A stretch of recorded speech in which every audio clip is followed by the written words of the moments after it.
Hello, everyone, and welcome to day one of BoilerFrag for Purdue League of Legends. We're about to get started here. We've got a series of round-robin games for you all to watch between 4 teams, and I believe we will have teams... not losers and winnables. Not losers and winnable. I feel like it's kind of poetic how similar their names sound, you know? One of them is like, we're not going to lose, and the other one is like, we could win. So, we'll see. And on the other side of the robin, Aki47 and KDA would be going off stream and behind the scenes. Yes, because we can sadly only cover one game. So we'll be watching game one. But I believe by the nature of the round robin format, we'll be able to see practically every team play today. Draftos Prom is to be happening very soon. So we hope to start commentating when the draft is up. And... yeah, today would be the round robin. Tomorrow we will be also back with the knockout stage, depending on today's results. So be sure to tune in tomorrow for more League of Legends content. Watching League of Legends is better than playing, so why not? It's going to be same time, 5 p.m.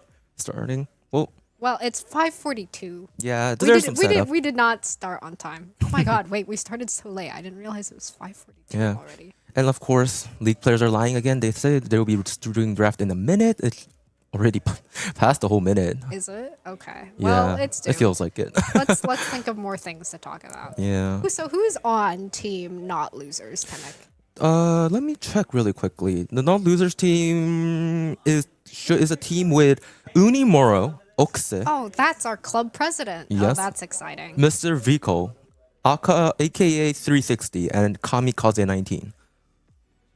Those are certainly some names. It'll be nice. Oh, our president actually just walked past us. He looks a little bit stressed. Oh no. And then the side of winnable, the team members would be Jin, also known as Miko. He's also right now Miko. subbing for the JV team right now in our competitive scene. He's JV's mid laner or JV's sub mid laner. Oh. Second player being Tsumasaki. And third member being Festive Dardar Man 1. Okay, I like that name. He's festive. He's a little bit early. Halloween was yesterday. Mekare would be the fourth player, and the fifth player is also a very familiar name, A Mythical Meme. Oh, isn't that JV's ADC? So Yes. wait, so that team has our junior varsity's mid laner and our junior varsity's ADC. Yeah, sub mid laner Isn't and that the a main little ADC. bit stacked? Well, we would need to go over the other teams too. But there's a team with our varsity top, and there's also a varsity mid and JV top Okay, well, and academy top. Quite a lot of people. okay, but they're not all on the same team, right? We like balance these teams. Yeah, well, right? you know what? Let's actually go over it. Oh, whoops. Okay. Let's actually go over the other team rosters too. Let's talk teams then. Team 3 has the lineup of Joby Academy top Oh here. my god, I'm a big Joby fan. We played on intramurals last year. And draft is starting is what we hear. All right, Okay. let's see if it We're pops about to up. move into draft? Question mark? Yeah, but in the meantime, to continue the roster. Oh, yes. I'm So never there's- gonna say this IGN with a full name, but I'm just gonna call it Ichigo. Okay, we have Ichigo. Is he the jungler? I have no clue because I heard there were some rotations of position from the initial Oh yeah. roster. Actually, that's going to be exciting. Not everyone that so the teams have been given free reign to choose essentially what roles they want for which people and which games. So we'll see some interesting like flex picks hopefully. Yep. Getting passed around. Who else is on this team? Joka would be the third, Cupcake being the fourth, and another familiar name comes up here. Fifth member of Aki47 would be Steve 10. Oh, that's our varsity top laner. Is he on roll? Is he playing top lane? He is playing support. Oh, he's playing support. Oh my god. I'm also so varsity excited support at the same for time. his Sona. It's iconic. Have you watched any of his Sona games? It's absolute cinema. I'm not sure if I should be disappointed I didn't get to watch that cinema, or am I safe from not watching that Yeah. terror? We just got notice that the draft link is broken, so they're fixing it. Yippee. And there's June. Hi, June. So now then why not go over Team 4? All right. Who's on team 4? 2 players of each of Varsity and a JV member is in this roster.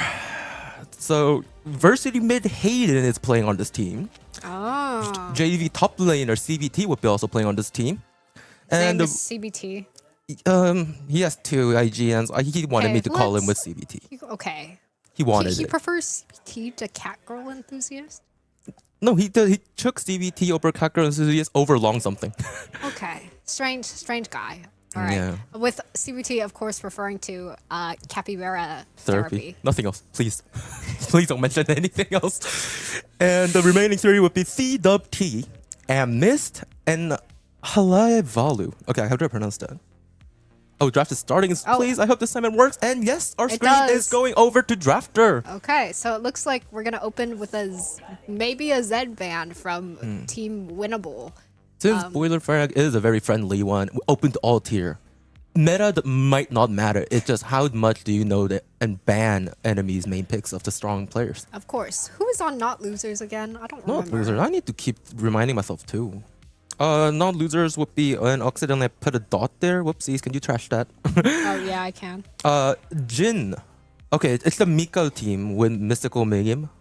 It's the Mamasaki. So I do have the bit of a glimpse at the OP Gym GG, but I feel like they're all playing off role today. So it should be interesting. It looks like Not Losers is going to respond with a Tristana ban. And then we're also banning Aatrox on Team Winnable's side. That is because Unimoro is on Not Losers. Yes, Unimoro is Yes. in the Not Our Losers. club president, he's playing top lane, yes? Yes, he's actually on top. Okay, cool. Our club president is a Heartsteel Aatrox fanatic, which is why I'm guessing Winnable has gone ahead and banned that. And Tristana also makes sense now because in the Winnable should be... Oh my god, this is so confusing. Because for a moment I thought they banned Tristana because a mythical meme is going on roll. And it is one of his picks. On roll? Yes, he is on roll ADC. Huh, that's interesting. Oh, we're gonna open with a Yunara pick from Winnable. Who's on Winnable again? Dude,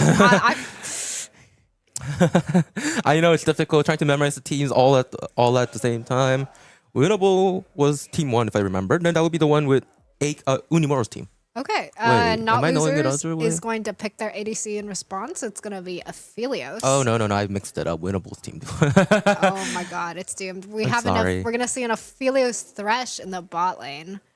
I have not seen Aphelios in so long. Aphelios is, if I recall correctly, AKA's most comfortable ADC is what I know was. Huh? No, AKA, I remember him from last year. He was also playing Aphelios that year too. Sorry, we have a person named AKA and we have a team named AK-47. I was confused. It was AK-47. We're picking, Winnable's picking Riven. Can you send me the teams? Man, I wish I knew. Oh god. And this will be also more confusing because I got it by their Discord name, so it might be a bit different from the League IGN, so we might make mistakes. Okay, it's doomed. We don't know who's on anyone's team. Yeah, memorizing this in a short period of time was hard. Please understand if we get continuing to mix up people or teams. Or don't. Or you can flame us in the Twitch chat, I guess. Yes, I mean that's what we're here for. But of course, like we can already tell Rogue is going on right now, so we know people who love watching League will know what competitive team draft would be looking like. And but that is not this. Yes, and this is the fun of watching amateur plays. You have no clue what will pop up. Oh my god, there's a Lowy. Seeing the top ribbon already right there, there is no reason to delay the top pick on R3 before it gets further banned. So then now both Lilia jungle? Yeah, Lilia jungle. Unless they're flexing it. Okay, so Winnable has yet to pick their support and their mid laner. And it's looking kind of rough because Not Losers is going to be able to throw more bans into the mid lane slot with that Aurora and Tristana already banned. And Not Losers, yep, it looks like they're continuing with the Lysandra ban to target Winnable's mid laner as well. Not Losers has their ADC, support, and top lane, so they have to pick their mid as well. And their jungler.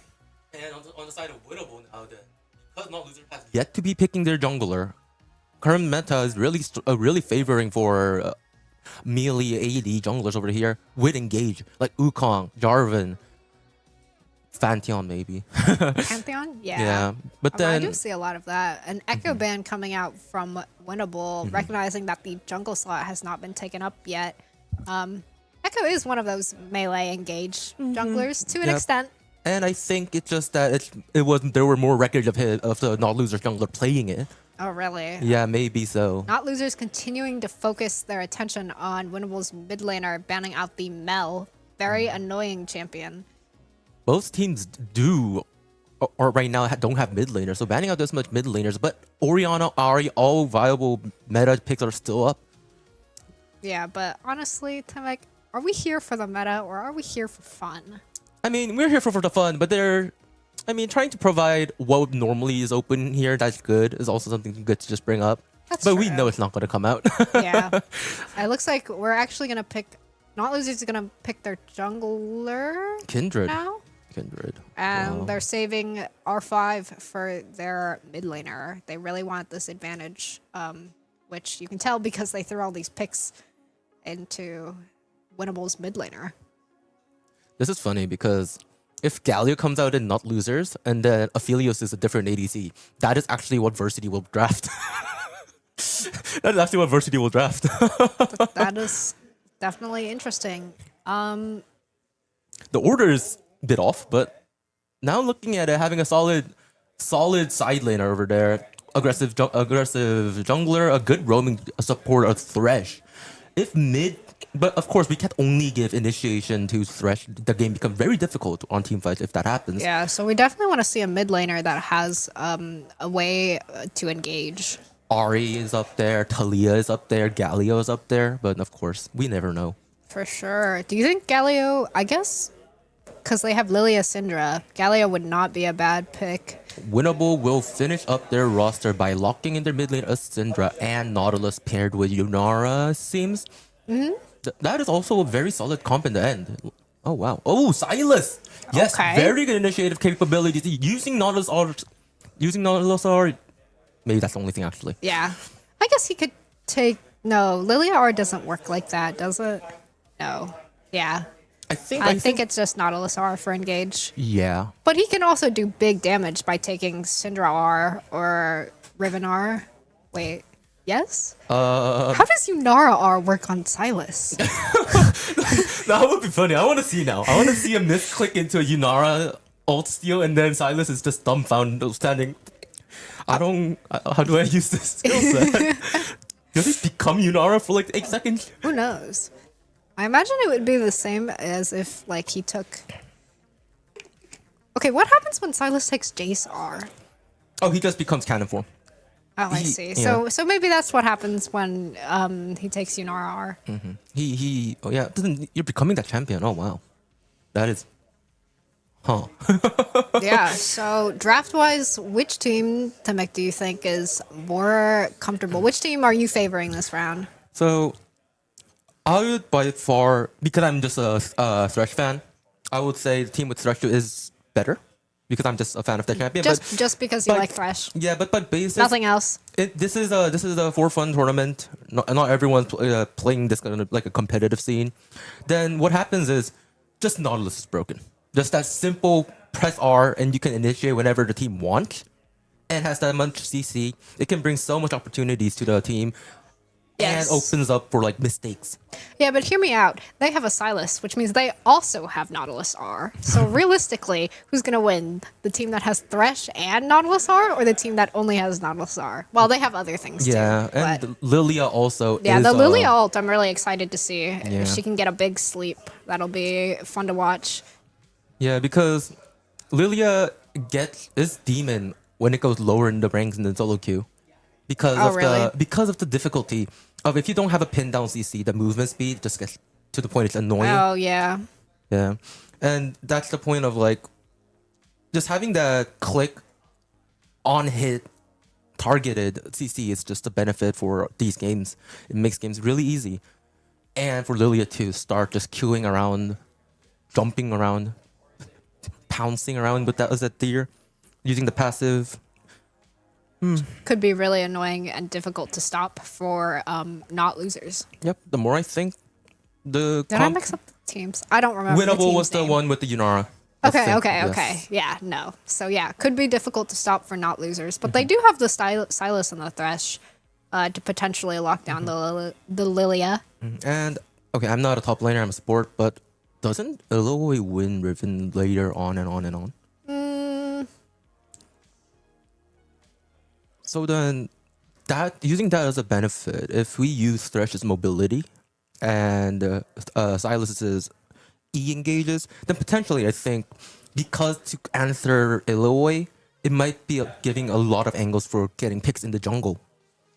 Especially for Kindred. I'm actually curious, do you think they'll invade early? Kindred into Lilia? I feel like Lilia is not strong enough, level 1. That's also for Kindred too. Because Kindred's base damage is quite very low. Normally the normal tech is you start with W, and W itself is so easily avoidable for the side of Lilia. And because of the skill mechanism, the value of stacks are very important. I think if Kindred's gonna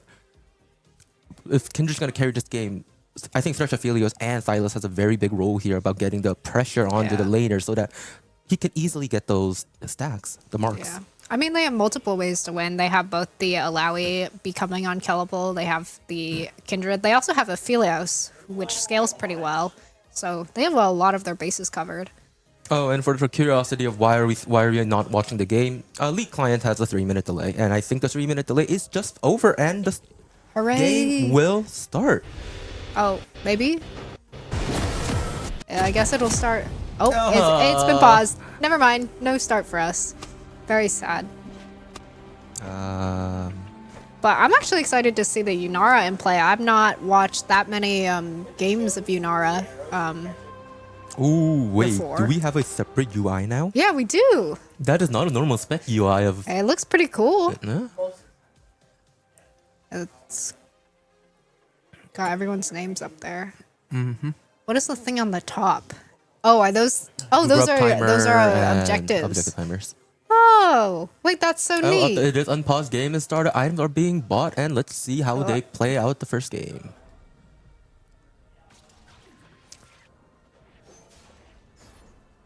All right, it looks like shoot, is this team winnable?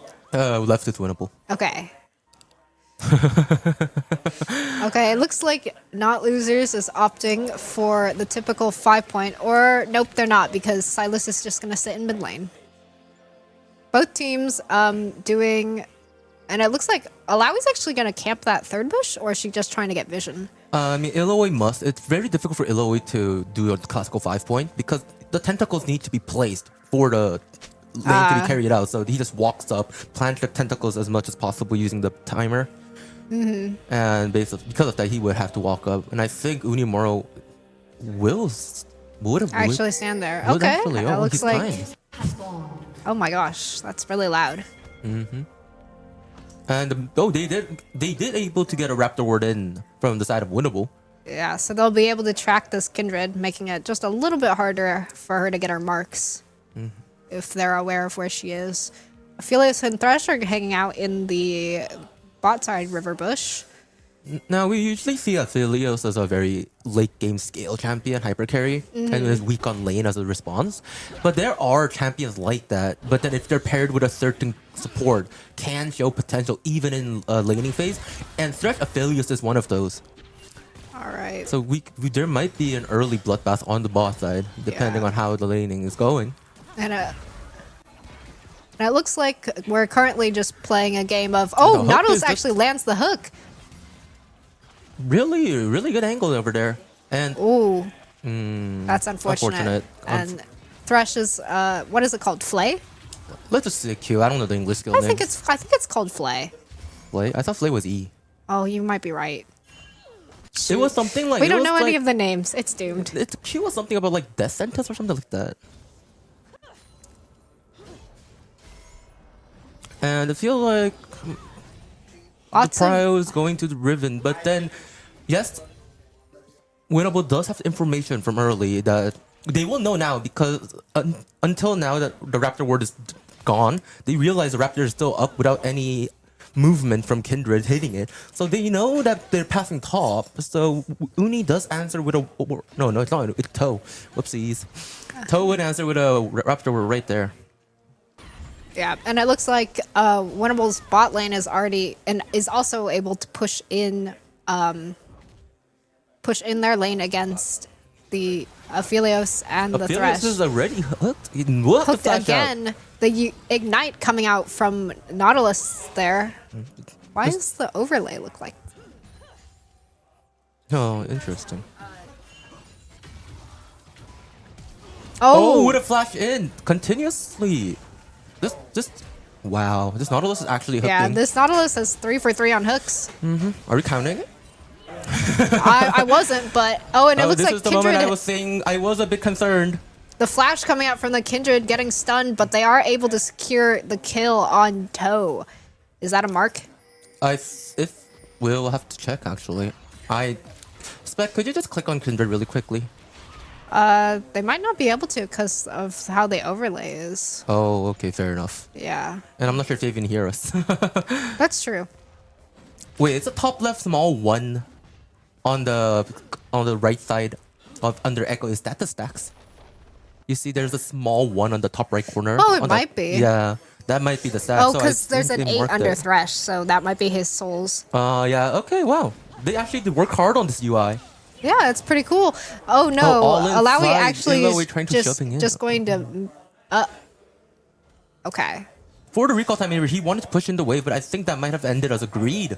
Will be punished by Yeah. an ignite. Oh my god, this Nautilus is pulling, and just like that, will give a kill. But the Lilia E goes wide. Ooh. Trying to get the kills to jungler, they actually let Mr. Rico run away from there. Yeah, that was really unfortunate. He has TP, the lane state does not matter. But why is he just He's using the opting to stay with Echo the is- presence of his yeah. jungler. Jin will be the first recall and have the TP back. Yeah. Meanwhile, in the bot lane, the Nautilus roaming mid means AKA 360 and Kamikaze get a little bit more breathing room, able to touch the wave actually, and Mystical Medium has to be really careful because do they have a ward in the tribush? No, they don't. But then yes, to crash the wave, Kindred did show. Are they looking for a recall timer, or I don't do know. wanna find more? They might be trying to get Drake, or at least get Gromp. Jin going ahead to pop that vision cone. They spot Thresh there.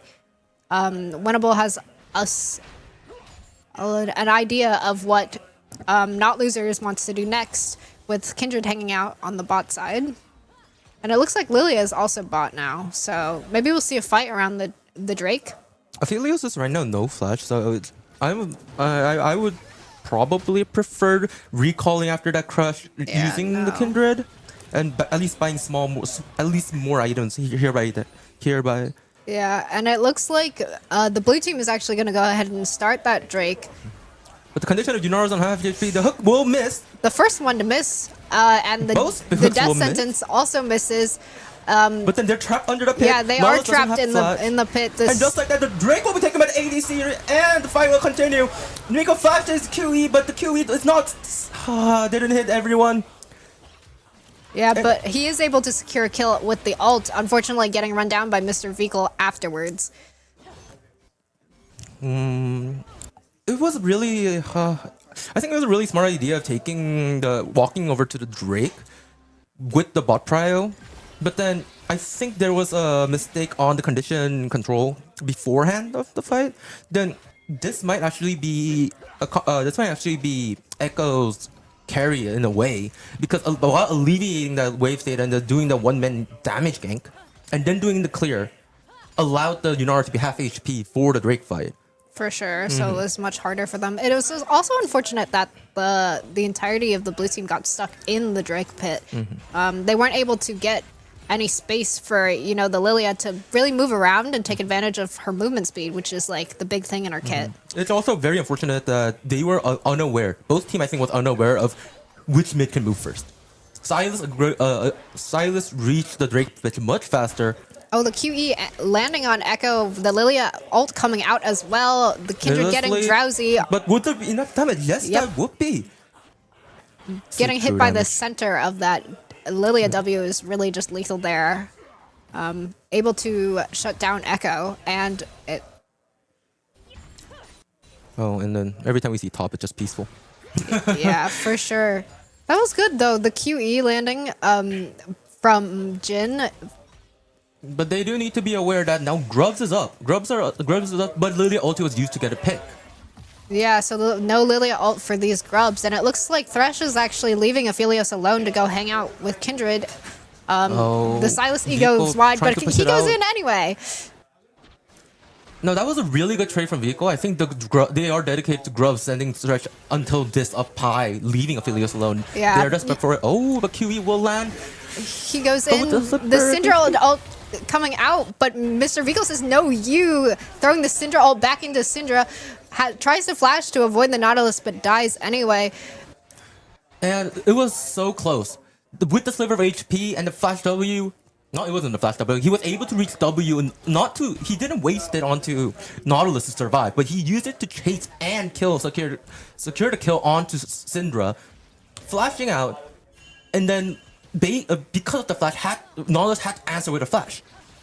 So, yeah, for sure. So you get a flash there, and even though you die, you get a lot of value because their mid laner is gone, which opens space for your team to be able to take the Void Grubs, which they are doing right now. Mr. Vico is actually doing really good. Both Drake fight and Grub fight. He knows how to get the prio for the team to move. And he's holding such a good pressure onto Syndra, right, throughout the whole game. Yeah, for sure. And already he would complete his first item belt. Oh, why is he still getting hit by it? Oh, Riven will be being ganked by Kindred. Okay. but it looks like she is able to just leave. A lot of damage coming out from the Kindred. Silas zoning Syndra off her wave, just doing so much damage there with his empowered autos. Alawi, stop Riven's back. Oh my god. See, this is something why I don't sometimes have difficulty understanding call. I believe in you, Uni. You can get a kill. He's the club president. We need to say good things to him. We don't know what's gonna happen. Yeah, Aphelios has to be careful here. Nautilus is definitely looking for a hook in that bush. Oh, you can also see Lilia is actually bot as well. Is Unimoro able to solo kill? Toad looked for an angle with the sliver, but actually trying to bait him in, but Illaoi had ulti and was too good of a condition that even with the flash smite all in would actually have to die. Yeah, for sure. And it looks like Lilia going bot did not actually yield anything. They probably recognized she was there by the ward in the tribush. But yeah, solo kill over to Mr. Unimoro. That's our president. He's pretty cool. So then, unlike seeing the numerous good hooks and giving first blood to the hands of winnable bot lane, non-losers did have a very rough early, but they're playing these team fights really, really well. All of their Drake fights, and we're about to see another one actually, as this Cloud Drake question mark is coming up in less than 10 seconds. Oh, it's Ocean Drake. My bad. Cloud is the wind, I think. Oh, this time, Drake had hook, but yeah, Jin is behind. They definitely got to play safe.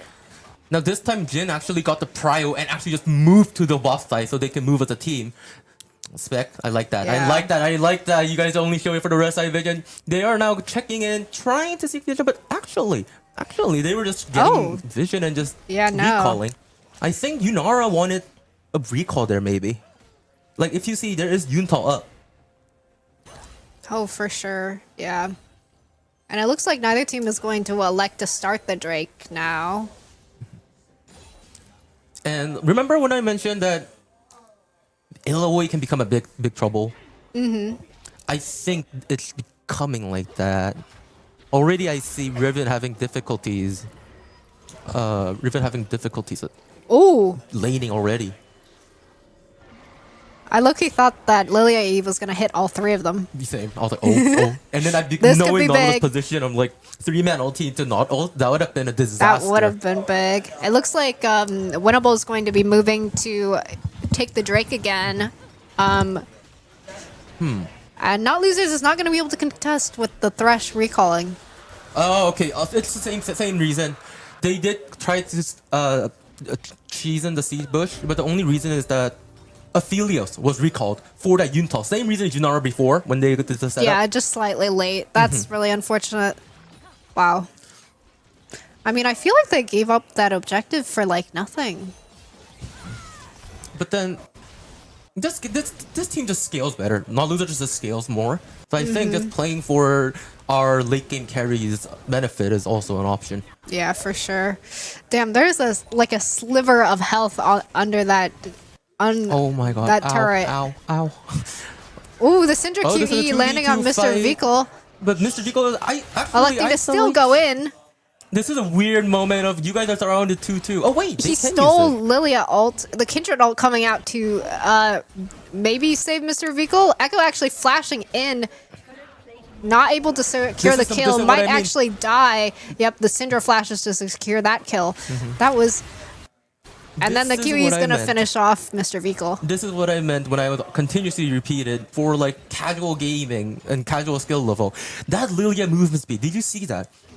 Even with the Echoes engaged, yeah, he had to flash in for that, and she was able to just kite him out and then go back in. Just walk in. Yeah. But of course, I think there is one concern after that fight on the side of winners. I think Jin didn't have to flash to secure the kill on Silas. So a standing mage not having a flash always comes to a very dangerous. Yeah, for sure. Aspect. We'll have to see if Not Losers is going to be able to take advantage of the lack of flash on Jin's part. But to be fair, Kindred also flashed there. Silas has his flash up though, so should make mid lane a little bit harder for Syndra without that flash. And I was looking for timing to say it for like past 5 minutes. Echo's stacks is stuck at 2. Like. I think he got the one additional one from Scuttle Crab, and even though until this fight, until this fight, like Silas was keep getting pressure into the mid lane, and I don't know what communications went on, but it's unfortunate to see the Kindred only being stuck at two stacks at this moment. Yeah, but it might be. Oh yeah, wait. Okay, well, it looks like Kindred and Thresh are going to go ahead and start up this Rift Herald, though Blue Team does know that they're on it because of that Scuttle Crab that they got. But it feels like Lilia is more interested in finishing the Wolves than I think Team as a general, but Nautilus is on mid lane with a mystical meme. Are they looking for a team fight here? They might be. It looks like Not Losers recognizes that as well as their Aphelios is going to move in. This is going to be a smite fight, and the smite fight will be winning for Lilia, and Jewel just using the movement speed will run away. The TP drop from Silas, but amazing flash engage from Riven, stunning 3 people in the back. But Aphelios is here with full condition, but is surrounded. Oh. And using the ulti, Lilia ulti, they will follow up. I think that Toe did amazing. Toe sudden flash in W actually got deleted their backline like almost entirely, and Aphelios was just in a really bad position there near the end, able to get Syndra Q'd and then just bursted. Did you notice that the Syndra ult and the Lilia ult didn't come out until that last like couple seconds of that fight? Yeah. Just because that Riven did so much, they didn't even have to use their ults there. For a moment, I thought that was like going to be For a moment, it was so perfect on the standard of in between 3 people. I thought that was a Lilia flash Q in. I just realized Lilia shouldn't have flash. But that Riven, despite suffering a bit in laning phase against Unimaru, yes, he is still gonna suffer. Look at that gold gap. He won a fight, but look at the CS gap over there. He will still suffer in lane. But despite that, will come to team fight and make a huge difference. Yeah, I wasn't even looking at the gold gap. Alawi is 5 and 3, but even being so down by so much, this Riven was able to output so much damage in that team fight. Balanced champion.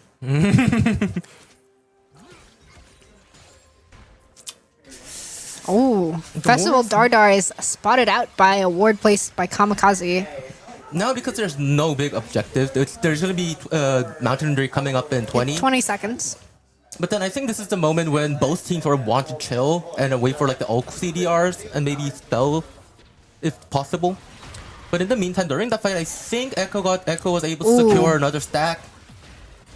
Oh, a hook Yeah. landed from Dardar, and I don't think On the- Kamikaze will flash away, but non-R will chase. Will they try to continue to chase this? No, they're actually going to Threshold as a little bit of insurance to make sure that he doesn't die there. Both supports ult coming out before this Mountain Drake fight. It also looks like Lilia is in Kindred's jungle. And will be hooked once more from Dardar, and will be able to pick out and even smite steal the blue, chasing Echo, but Echo is once again asleep.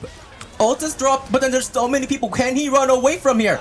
And then just like that, a double kill to Syndra. And in response, they will also secure Mountain Drake. Yeah, I mean, you really thought that Mecha Ray 1 was out of position there, but his team was just able to come in and back him up while he was hanging out in Lilia's jungle. Now we're going to watch Alawi and Riven fist fight. This Riven just taking so much damage and getting slowed by the Alawi. Even that one tentacle strike does so much. Jeez.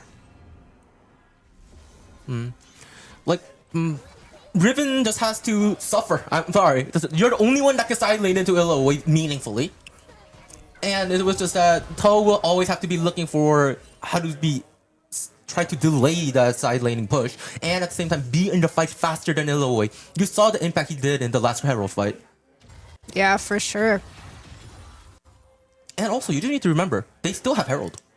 Oh yeah, they do. They have not dropped heralds yet. I Yeah. completely forgot about that. I actually did. I met The Curry Lilia stealing smites it. this game have been on point. Then Riven will have to. I think Riven will move now.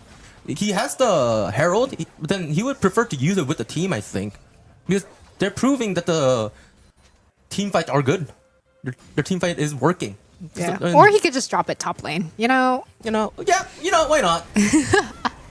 Why not? Let me hit the turret a bit. I have never did it because Illaway was very, very bothering me.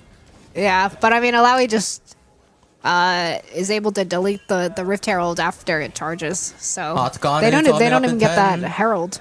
Oh, chunking out Silas a bit, but then it's Yunara. He's gonna be fast. But because of the Otacon spawn, will not chase further. Yeah. Nico is getting so much off of bottom lane. Not losers will want to send someone to respond to it, but they're all leaning into Otacon. They are thinking Otacon is a bigger priority. The blue team is aware Ward was dropped. Yep, and TP it looks is also coming inside of Jin.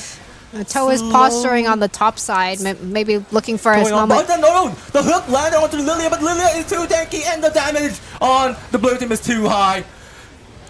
And also, they stole the Otacon over there. My gosh. Mekare, what is up with your smites today? Yeah, just another insane smite steal from the part of Mekare 1. The Alawi able to shut down Toe, but not able to do much more. The combo of the Nautilus CC and then the Syndra CC and then just the pure damage output from Yunara absolutely deleted team not losers. Yeah, Yunara RW did so much damage, and then after that, CC, like Miko CC was slightly slow, but because it's Nautilus, it works. And this is what I meant earlier when we talked about draft in just casual skill level. This point on click CCs are just broken. So you're saying Annie is broken, and Mr. Vehicle should definitely have picked Annie instead? Actually, not bad. No, Timmick, no. You're not supposed to say that. Now that I think about it, But yeah, you can see the wombo combo potential from the Riven Q3 into all of the CC that Team Winnable has. Just going into effect in these team fights. And they're going to go ahead and widen the gold gap to 5K? Almost 5K. We're engineering majors. We can't get a calculator. Write a code for that. Yeah. Now, red team should be aware of The the flash coming out from Kamikaze. But actually, this Echo just got caught there, but then it's 4v2. Darter did drag it, but will he able to run away? Oh Yunara's doing damage, trying to push them away, but she's got her ult out. And the flash is used. Oh my goodness. Oh my god. That was... The Avengers are here. from all sides. Okay, Alawi's doing Alawi things. This is a very interesting fight because they have chunked it out meaningfully in 140 and be able to secure it all the way in. But when they were chasing, this is what a Mystical Meme did really well, is that when they were chunking down Dardar, Mystical Meme just didn't run away. He was just Yeah, I mean, he making- popped that Yunara ult and he was just standing there free firing essentially until his team was able to get here. And then with the majority of team not losers chunked out, his team was just able to finish the job. And because he just did it back off, the whole team of not losers were going under turret more and more deeper and extending the fight. So a Mystical Meme actually showed a great performance over there. Yeah, fantastic job by this Yunara. And of course, I'm always going to say this for because Illo is never going to come into fight. No, she was there. I know. Maybe just a little bit late. And also, it was very unfortunate of the wave timer. Mr. Vico still chased down low HP Yunara, but the wave was there, so the E chain hits the wave, not the champion. And it looks like Team Winnable is going to set up for this Mountain Drake. This will be their Soul Point drink. Next drink will be Soul. But yeah, not a lot of objectives being taken this match. Or maybe they've just scaled too fast and it feels like they... It feels it like looks a like 30-minute Miko game already. is actually going to find AKA with the Lantern QE. Gap. Lantern Gap. Just one of the benefits of Thresh over Nautilus. I think the most unfortunate thing, like, Oh, fancy feet. no, I feel this is gonna be a very. Oh, Echo and Unimura have got to watch out. It looks like the entire team is coming after team- them, they're- walking top. They are being surrounded. Miko is ready to use that WQE. Will it be hit? It will hit Illoway, but are they gonna go on to Illoway? But Jin is actually just chasing down Kindred. Will be able to secure with the help of the bot lane. And Unimura, no matter how fed he is, he cannot survive a 5-man. Yeah, that's really unfortunate. Let's see if AKA 360 and Mr. oh my Beagle God, I was are going to try and completely get unaware. the bot turret while they do that. It's Baron. I'm actually completely unaware. I was missing out on timers. Yeah, I mean, it looks like Team Not Losers has elected to not contest at all and just try and get the Trying to bot cross-map turret. it. Yeah, they're trying to cross map it, but it's Baron. And Miko's getting top tier too. So it's just trying to minimize what they are losing right now. Yeah, for sure. I mean, they might be able to get bot tier 2. Bot tier 2, I think, is also gone. But then now, look at Yunara. Yunara has such good conditions that Yunara just didn't recall and just pushing mid wave and crashing that too. Taking away all of red team's jungle. Oh my god, I feel bad. I feel bad for Echo. Yeah, this He is gonna starve. Kindred is truly homeless. He is gonna be starving to death. Yeah. And That is then, really Every unfortunate. time I say Kindred, I'm gonna be going back to it. When Silas was so up ahead, well, how could we not play 4 stacks? Oh, it feels so weak. He finally hit 4 stacks. And okay, yes, he gets the range benefit now, but it's so unfortunate. Yeah. The early fights they won, it feels like they didn't apply enough pressure to the enemy team. And then in the mid game, Spike goes harder for the team of what's the team name? Winners? Winnable. Winnable. And because of that, yeah. Yeah, I mean, also, Jin has been farming his butt off. You can see there's a 6k gold lead in mid lane alone. And look at the CS gap. Yeah. Phew.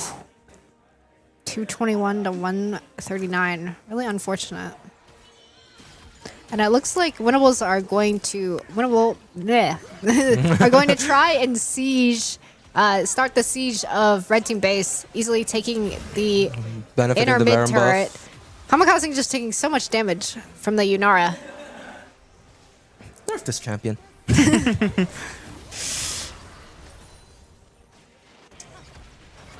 Well, if the cannon minions are alive with a Baron, that's just free turret farming. Unimura spontaneously uses R over there by mistake. Thank you, Chris, for highlighting that. Okay. And it looks like they're gonna back off. They're pinging the Mountain Drake. Yep, They want to get Soul next. They're so up ahead. Of course, they're so up ahead by 10k. The chances of them winning a fight is really high. So it's pretty But- safe for them to go in and get this Mountain Drake. But it's always a possibility that a team fight can lead to angles of coin flip. To make the chances easier to secure the win, securing the Mountain Soul over here is a very good option. And the Riven sending waves top. Wait, you don't have TP, Riven? Huh? There's a minute. She has. Yeah, she can walk down after that wave push. Okay. It looks like Thresh is actually getting the Knight's Vow for the Aphelios now, just to help him survive. Though, the Aphelios, I think his positioning has been pretty decent. He hasn't been caught out super often. Yeah, I think the only time I really like unfortunate positioning was the Herald fight, was it? When he was squished between... Yeah, that was probably the only instance that he was in a little bit of an uncomfortable situation. Kamikaze. At this gap, you should not be... Actually has to flash to get out of there just because the Syndra does so much damage. Look at the item. Oh my god, Syndra. Oh. Yeah, I mean, yeah, 6k gold lead on her alone. Those purple balls are detrimental. Oh no, Kamikaze Kamikaze just got gets caught up deleted. again. Doesn't even have to use the Syndra ult to secure the kill. The Nautilus And ult. flash in from both Nautilus and Syndra, and a wombo combo is there. And just like that, it would be wow. a stomp of a team fight. Yes, Kinder used ult to buy time, but who cares? Yunara was just walking up, Illoway up here trying to make a change. Actually able to shut down the Riven. Yunara shooting fire. Oh my god, the damage! Yunara has to flash away, but of course Jin is already there to finish up the job. Yeah. In conclusion, top lane doesn't matter. You can be super fed and still lose the game. Why are you a Steve hater? I'm not a Steve hater. Look at Unimura was ahead this entire game. Look, he's still ahead. Yeah. And he was able to like almost two-shot the Yunara, and it does not matter. Kamikaze comes up, but a support cannot do anything to defend their flashes. Will go on the side of blue. Oh, Press the darters! He's going in! He's going in! Oh my god! Yunara and Nautilus will try a fountain dive. And it will be semi-successful as they close out the game. They got one. With victory going over to... UI's doing funny things. Oh, the UI is... Well, but anyways, yes, and just like that, the Nexus will be taken on the side of winnable. Congratulations for the first win. yeah, a great game to start with. Definitely some ups and downs. At some point, Not Losers definitely seemed like to be in the winning position. But Winnable was able to come back and secure the win with a pretty significant gold gap and very convincing win. From the early stages, what was it? Was not winnable? Wait, not losers. Sorry, the team name I got mixed up. Not winnable. Not winnable did really great early fights, but then it's just very unfortunate that they did, even though they had early lead, their champion and their comp was sort of leaning toward the late game arc is what they desire. But then, unfortunately, they didn't respect the mid game spike of the comp that Winnable had, and Winnable was able to come back in. Yeah, I mean the fight. Yunara damage was crazy in that mid. I know Aphelios is supposed to be this really scaly champion, but the game didn't even get to the point where he was at how many items? 3. Yeah, where he was just stuck at 3 items, not able to do all of the damage that they picked this champion to be able to do.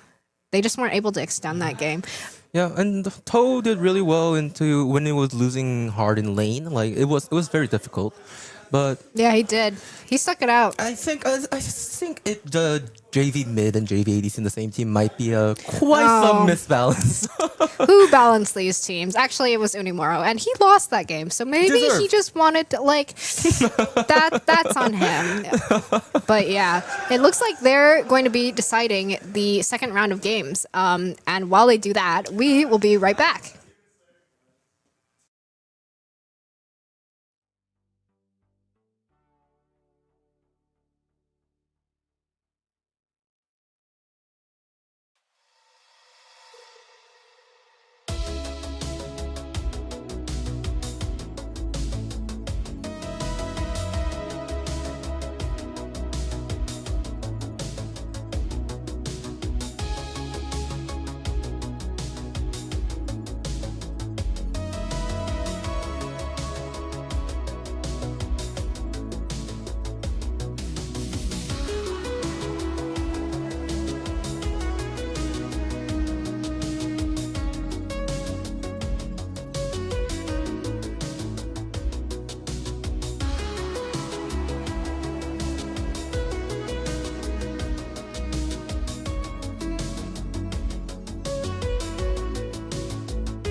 I don't know.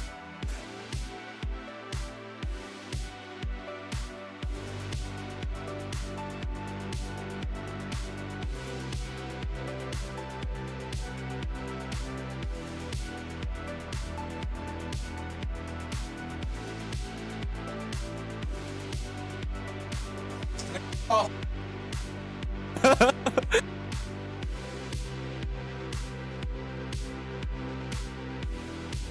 Okay. Oh.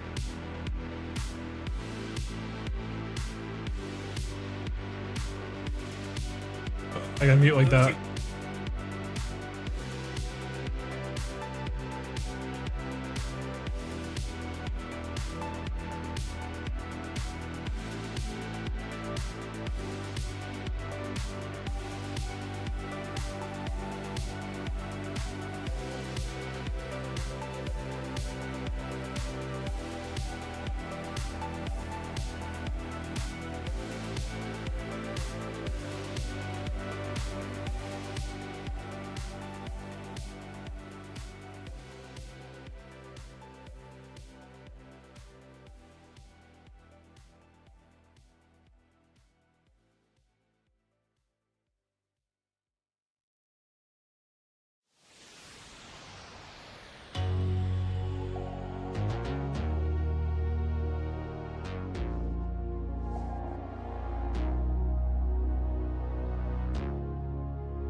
All right, welcome back to our second round of our round robins.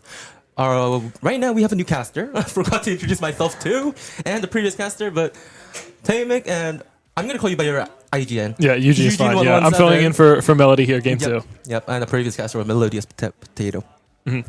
So the game we're gonna be casting right now would be then Winnable and Winnable versus KDA. Yep.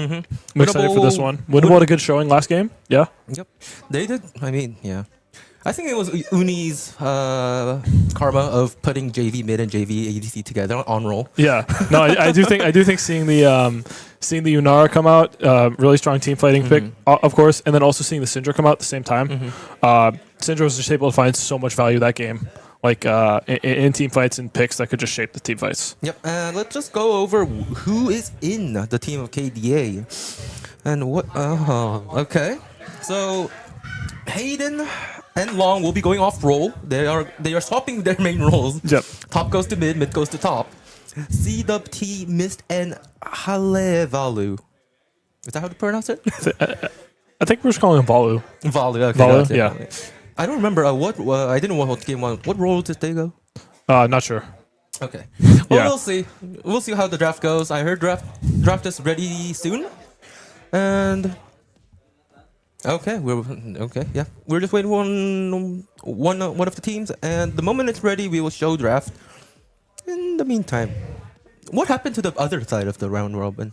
I actually don't know the result of the game. It was between KDA and Aki 47. Yep. I think it was Aki 47 that actually took the victory. Oh, So- is that the team where Steve is support right now? I believe so. Yeah. Oh my So God. we have KDA versus Winnable. So Winnable coming into this game with their victory against not losers. loss, Not losers. not losers. Yeah, Winnable with their game over Winnable with their win over not losers, and Don't worry about team fumbling. In the end, I was like, not winnable. Yeah. I actually said not winnable takes. I'm like, wait, Yeah. that's not existing. and then we also have on the other side KDA coming in off their loss to Aki 47. So this one's going to be an interesting game.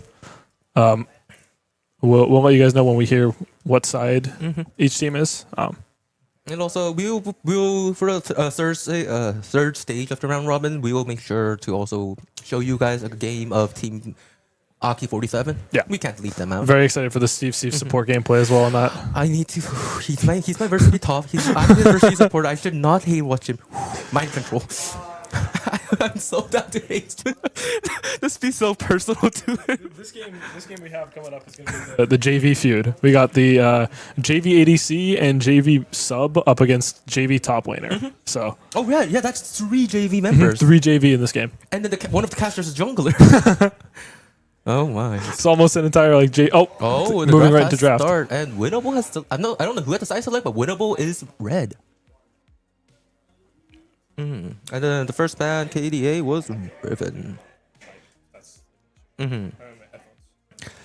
That's interesting. So Winnable, of course, by laning Toaded had some hard time into Unimura, but has shown outstanding team fight performances. So I think that's just a ban coming from previous games. Yeah, and just to note here, KDA banning out both the Riven and the Lilia that we did see coming out of Winnable from game 1. Lilia, continuing to repeat, speak it, without a pinpoint CC, it's very, very hard to target into when playing in a casual environment. It just bothersome. I believe Darius Aatrox was also banned by Winnable last game, if I'm not forgetting. So we're seeing both those bans come out. Aurora ban also coming out from KDA. Oh right, Aurora was back. Oh right. Now the memories are coming back in. And we're going to see what KDA choose to prioritize as their first pick here. KDA. Oh, Mbessa ban. The Mbessa ban coming out. Does Winnable just not like top champions? I think they're just, they're Do you guys banning hate out. bruisers? This is Hayden top lane, correct? Yeah. Banning out Hayden's Champool, pinching that. Hayden See what they plays choose to Mbessa. go for. Hayden plays Mbessa. Oh wow. Mbessa banned. Scion is up here too. Yeah. Like, pretty strong prio pick we're seeing in Worlds right now. I mean, yes. If we speak of Worlds meta, slamming that Sion right now, Yeah, or we'll slamming that Oriana and Azir. Kaisa. So this is going to be a Kaisa pickup here for KDA. That's also really good in the purpose of Winnable's ADC. A mythical meme is a Kaisa god. Yep. No, the Kai'Sa is going to be huge here. Winnable, we'll see what they pick here, but could be opting into a longer range bot lane to try and poke the Kai'Sa out. We'll have to see what they go with, though. Just having Ziggs Nautilus. Nautilus again. Just Nautilus. Put the Nautilus in the bag. But I would be so happy to see very interesting support picks too. Yeah, Jinx coming out here, so we're probably going to see some unique supports here, you know, like the Tahm Kench, like the Lulu that we might not see in other games, but then again, probably not going to be anything too crazy coming out of the red side bot lane. Yeah. As a person who just likes unique support champion, we know. I'm waiting for next game when Steve, I heard he did support Trundle game 1. Yeah, better than support Azir. Don't forget my support ass. And we got a Jax coming out here from red side. The Jax is a really strong pick here because it can be a jungle flex or a top lane flex in this draft. And with these much top laners banned, I think taking it early of a good pick is always such a good strategy. Yeah, not that many champs right here that can counter the Jax. All right. Hated. Put in the Cassandra in the back.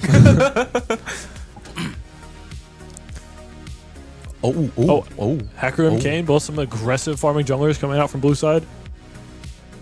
I think this is just... And it looks like it's going to be the Kane. Kane? Yeah, it looks like it's going to be the Kane. Now, this could be Kane top, but if we're seeing Kane jungle, the Kane is pretty good in response to the Jax. As you know, Jax E blocks all basic attacks. But Kane, not that heavy reliant on attacks, mostly an ability caster. And, of course, Kai'Sa's best friend. Oh, yep, seeing the Nautilus come out here. Yeah, that Kai'Sa Nautilus pairing is deadly. That is just... They're just love made for each other. Actually. If you can chain the even early, just the Q level 1, the Q and auto attack applies 2 stacks of the Kai'Sa blade, or Kai'Sa. What is it? Killer instinct. No, killer instinct's the ult. That's ult. Whatever. Yeah. The Kai'Sa passive.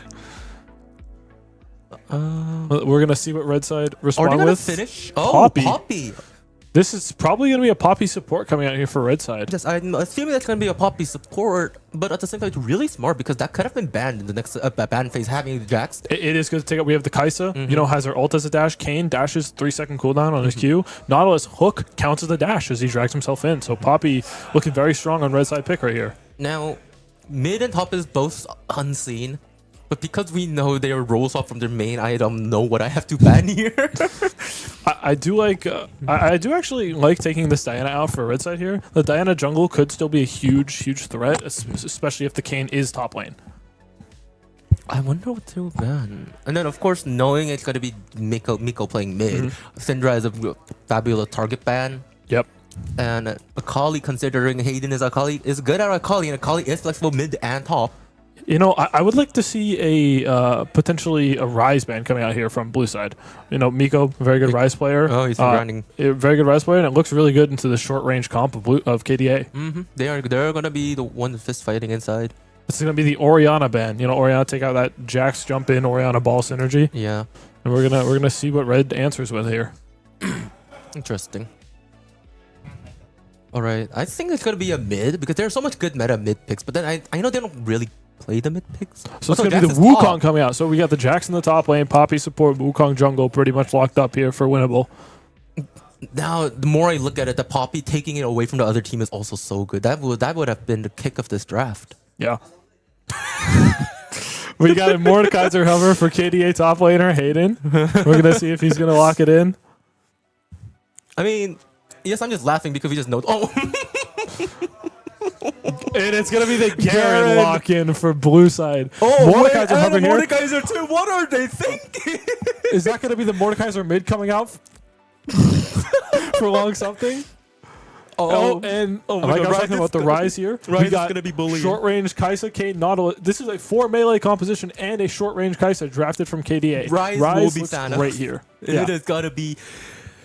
It's gonna be the EQs will just spread to everyone. Yeah, if red side can just make it through the first 15-20 minutes of the game and get to that scaling on the Jinx, get to that scaling on the Ryze, they're going to be in a great position to play out team fights with a Wukong jumping in, a Jax jumping in, and the Ryze pumping out consistent damage. Well, I think in consecutively, if KDA gets early lead, then winnable might have difficulties playing the game. Yeah, if they can get that Garen, that Mordekaiser, that Kane, that Nautilus to just the point where they are so far ahead that with those incredible stats that you can develop with the Garen. You know, the Garen regeneration to find that value through the game. The durability with the W, the Mordekaiser, the shield, the Kayn, the healing. If they can get to a point where Winnable just doesn't have the damage in a team fight, they're just going to walk over them. And also, but then the general balance of the comp comes from Winnable, I think. Very balanced. Actually quite meta. Yeah, I think Winnable's comp is very strong in today's meta. I think it's also very strong like synergy with each other. KDA's comp, can't say too much about the synergy with that comp. However, the champs can just provide strong enough in their own. Oh, okay. Oh, okay. Because is it a 3 minute? Is it because 3 minute delay? I don't think we had one. I think they set up the lobbies as tournament draft. That's what it was. Oh, okay. So that's so why we're waiting for them to go through and make their picks. Actually, I see. Yeah. All right. What do you? Let's do a small bet. What do you think will come top? What do you think will come mid? Garen on top or mid? I think. What was the matchup again? We have the Jax top lane and the Ryze in the mid lane. Ooh. I think Mordekaiser will go mid because it relatively has a grab too. Yeah, I think the Garen matchup into the Jax is going to be a little bit stronger than the Mordekaiser matched up in the Jax. I think that is like a matchup that Mordekaiser would be hard losing. The Garen can survive in either of those matchups with the passive regeneration, but I think I'm expecting to see a Mordekaiser mid here. Yeah, I do lean more to the Mordekaiser just because of the capable CC to approach Ryze and at least look for trade angles. But, I think this game's going to come down to like which jungler can kind of play around mid better, right? You're going to have the Ryze playing with the typical prio that we're going to see. He's going to be shoving the wave, pushing it in, but at the same time, Wukong needs to protect him from Kayn ganks, right? Needs to protect him from Kayn coming over the wall. In addition, if Kayn can, invade the jungle and take away those Raptors camps every time they respawn, that'll just be that little bit of gold that can kind of bleed Winnable out of the game. Using Kayn, this Kayn I think would be the very important part of this whole game. Just both teams will have to be very aware of what the Kayn is doing, because one of the most important things of Kayn is like right now he has to play around mid too, but the biggest thing is Kayn's spike of turning into Shadow or what's the other one? Shadow Assassin or Darken. Darken. Yes, I forgot that term. Yeah. We need to see what he plans to play, and because of that his passing will be then adjusted by it, because I don't think Shadow is the one we're going to be going here. I don't think Shadow Assassin is what we're going to see this game. If it were me, I would be going Darken here 10 out of 10 times. You got the tankiness coming out of the top lane from the Jax. Ryze also extremely tanky as far as like mid laners go. You're going to have that Seraph shield. You're going to have that Roa healing or Roa additional HP. So I'm not expecting the Shadow Assassin to come out here. I would be expecting more of a Darken drain tank style. And because of that is concerning is that then to get that Darken stat, the only options early is top and bot. Yeah, you got Jax, Wukong, and Poppy. That's it, right? You don't want to go pathing mid with the Ryze. You don't want to go pathing bot for the Jinx. However, I do think that if Kayn is pathing top this game, it might be a bit of a struggle to find a play on the Jax with a Garen being your top laner. Yep. And the game has started, and it will be the Garen mid. Oh my god, are they just gonna trust Garen passive and then just like make him just cry? Oh, Wukong top, Jax jungle too. Oh my god, we got more interesting. Okay. Something we have to watch out here with the level 1 top lane. Wukong passive, extremely strong. However, it is AD. Wukong is a champion that likes to get aggressive level 1, but the Mordekaiser does as well with his 3-hit passive, proccing the Whirling Death, or not Whirling Death, but... Actually, Jax jungle made it much more easier for Kayn to stack in the fightings. Oh yeah, I agree. I think the Jax is going to be a melee threat around the map wherever he goes, but if Kayn paths to the top lane, Wukong and Jax both could be melee champions. Am I the only one that just saw it? Look at CBT rune. Oh god. Oh god, we got Summoner, Spellbook, Garen in the mid lane. Okay, so that first swap is not going to be unlocked until 6 minutes, but then Garen's probably going to be going nuts with the Ghost, the Ignites. Oh, we got some early fighting in the top lane. But using the platings, bone platings, both Conqueror fully stacked. But then that Q comes down, plating, and the first blood will go to Hayden. So both games not starting. Two-way nice guy coming up with that first kill. And that's going to be a nice 300 gold lead that's going to make top feel a lot easier to play as the Mordekaiser. Yes. It was also very nice that he just flashed, accounting for Toe also having flash. Yeah, but that Wukong does still have flash if blue side want to make a look on the top side. And Kayn is pathing up here. We do also see that Raptors ward coming out from red side will spot out the Kayn start knowing he's pathing up towards the top side. Meanwhile, blue side, no information on the Jax. And it's also really funny that level 2 Prio Hallelujah would actually just Oh, they got the sack it. stun off. Level 2 for It's a level 2 red side. fight. I think if the flash is dropped, but then it won't be enough to save his life. It was unfortunate that they were very unaware of the level 2 timing. Yeah, it just looks like a little bit of a mistake to get caught on that timing. And, you know, the Jinx Poppy will capitalize. Yep. Oh, the hook will land and be able to get some meaningful trades. Yeah, just some trading up at the top lane, trying to chunk Wukong out here, and you know, prep for potentially a dive opportunity. But it looks like this wave is going to crash before Kane's able to make his way over. And also, the death of Nautilus was including the use of Flash. And look at how Jax is passing right now. Yep, no flash on this Nautilus. You still have flash on Poppy. You still have flash barrier on Kai'Sa. I mean, on Jinx. There can definitely be a play on the spot side as Jax is finishing his clear. Well, of course, it was sort of obvious that Kayn, because Kayn, they're going to start Raptors. But then it was so lucky that he started other side, passing top, Yes. unlike current meta, because then he could not have secured the bottom side grubs. Yeah. No, I will make a note here too. Blue side probably aware Jax is on this bottom half of the map because he also has to start Raptors with his E start. Ooh, boom pleading out. As we look mid, you know, mostly still full HP bars. Is Garen passive just broken? Yeah, He still didn't use his pod and he's maintaining half HP. can't really. I don't know if we can check the Garen secondary runes, but with that Dorn shield and the Garen passive, he's just going to be pretty safe in that lane. Yeah. Then I have a very scary feeling that it is because of Unbound Spellbook. Is it Hex Type Flash? Oh, Hex Flash? Hex Flash Oh. Garen? That could be interesting. We'll have to wait and Then see. recall TP for the mana gain. Got the tier. The Poppy's here. But fast decision making on the Flash. We'll be able He to run does away. have the Hex Flash. Oh! Why And do Wukong is struggling to farm up in this top lane, getting bullied out by the Mordekaiser. like Mordekaiser has not reset and is able to Send has him back been able to again? extend his lead into a 600 gold lead. Oh. Uh, Moving with Jax. Hallelujah might be caught here into a Flash E into the wall. Clean combo with the Jinx E will be able to kill Nautilus once again. Yeah, and with the traps coming through from Jinx, it's so easy to set up these kills. You know, you can get a Poppy Slam into a wall, Jinx trap's going to connect, and that's just a 3-second CC right there. Oh. All right. Cull also coming out for Jinx in the bot lane, already stacked up to 14 minions so far. So that's going to be coming through. Jinx just looking to accelerate herself towards this late game. Okay, it seems the Garen also did after the flash out. Did recall TP, but I don't know why. But why is Garen just funny? Oh, Poppy's right now so We got strong. Poppy. They actually pushing. Good chunk on Kane. It looks like the blue team's going to be pushed off this dragon, going to have to give. Poppy early is so strong. Wow. Yeah, such a strong champion. That just pushed the jungler out like that as a support. And Wukong is forced to stay in this lane without teleport. Mordekaiser's just using this time to try and deny some CS and chunk him out. And Dragon once again secured by the side of winners. Man, this is Mordekaiser is 6 here. This is a little dangerous for the Wukong. This is If an E can connect,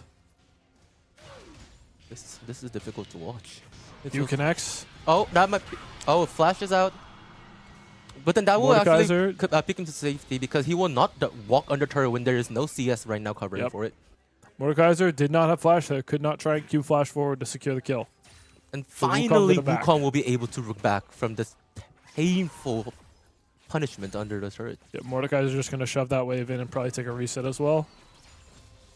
Let's take it just a moment to view the position on the map.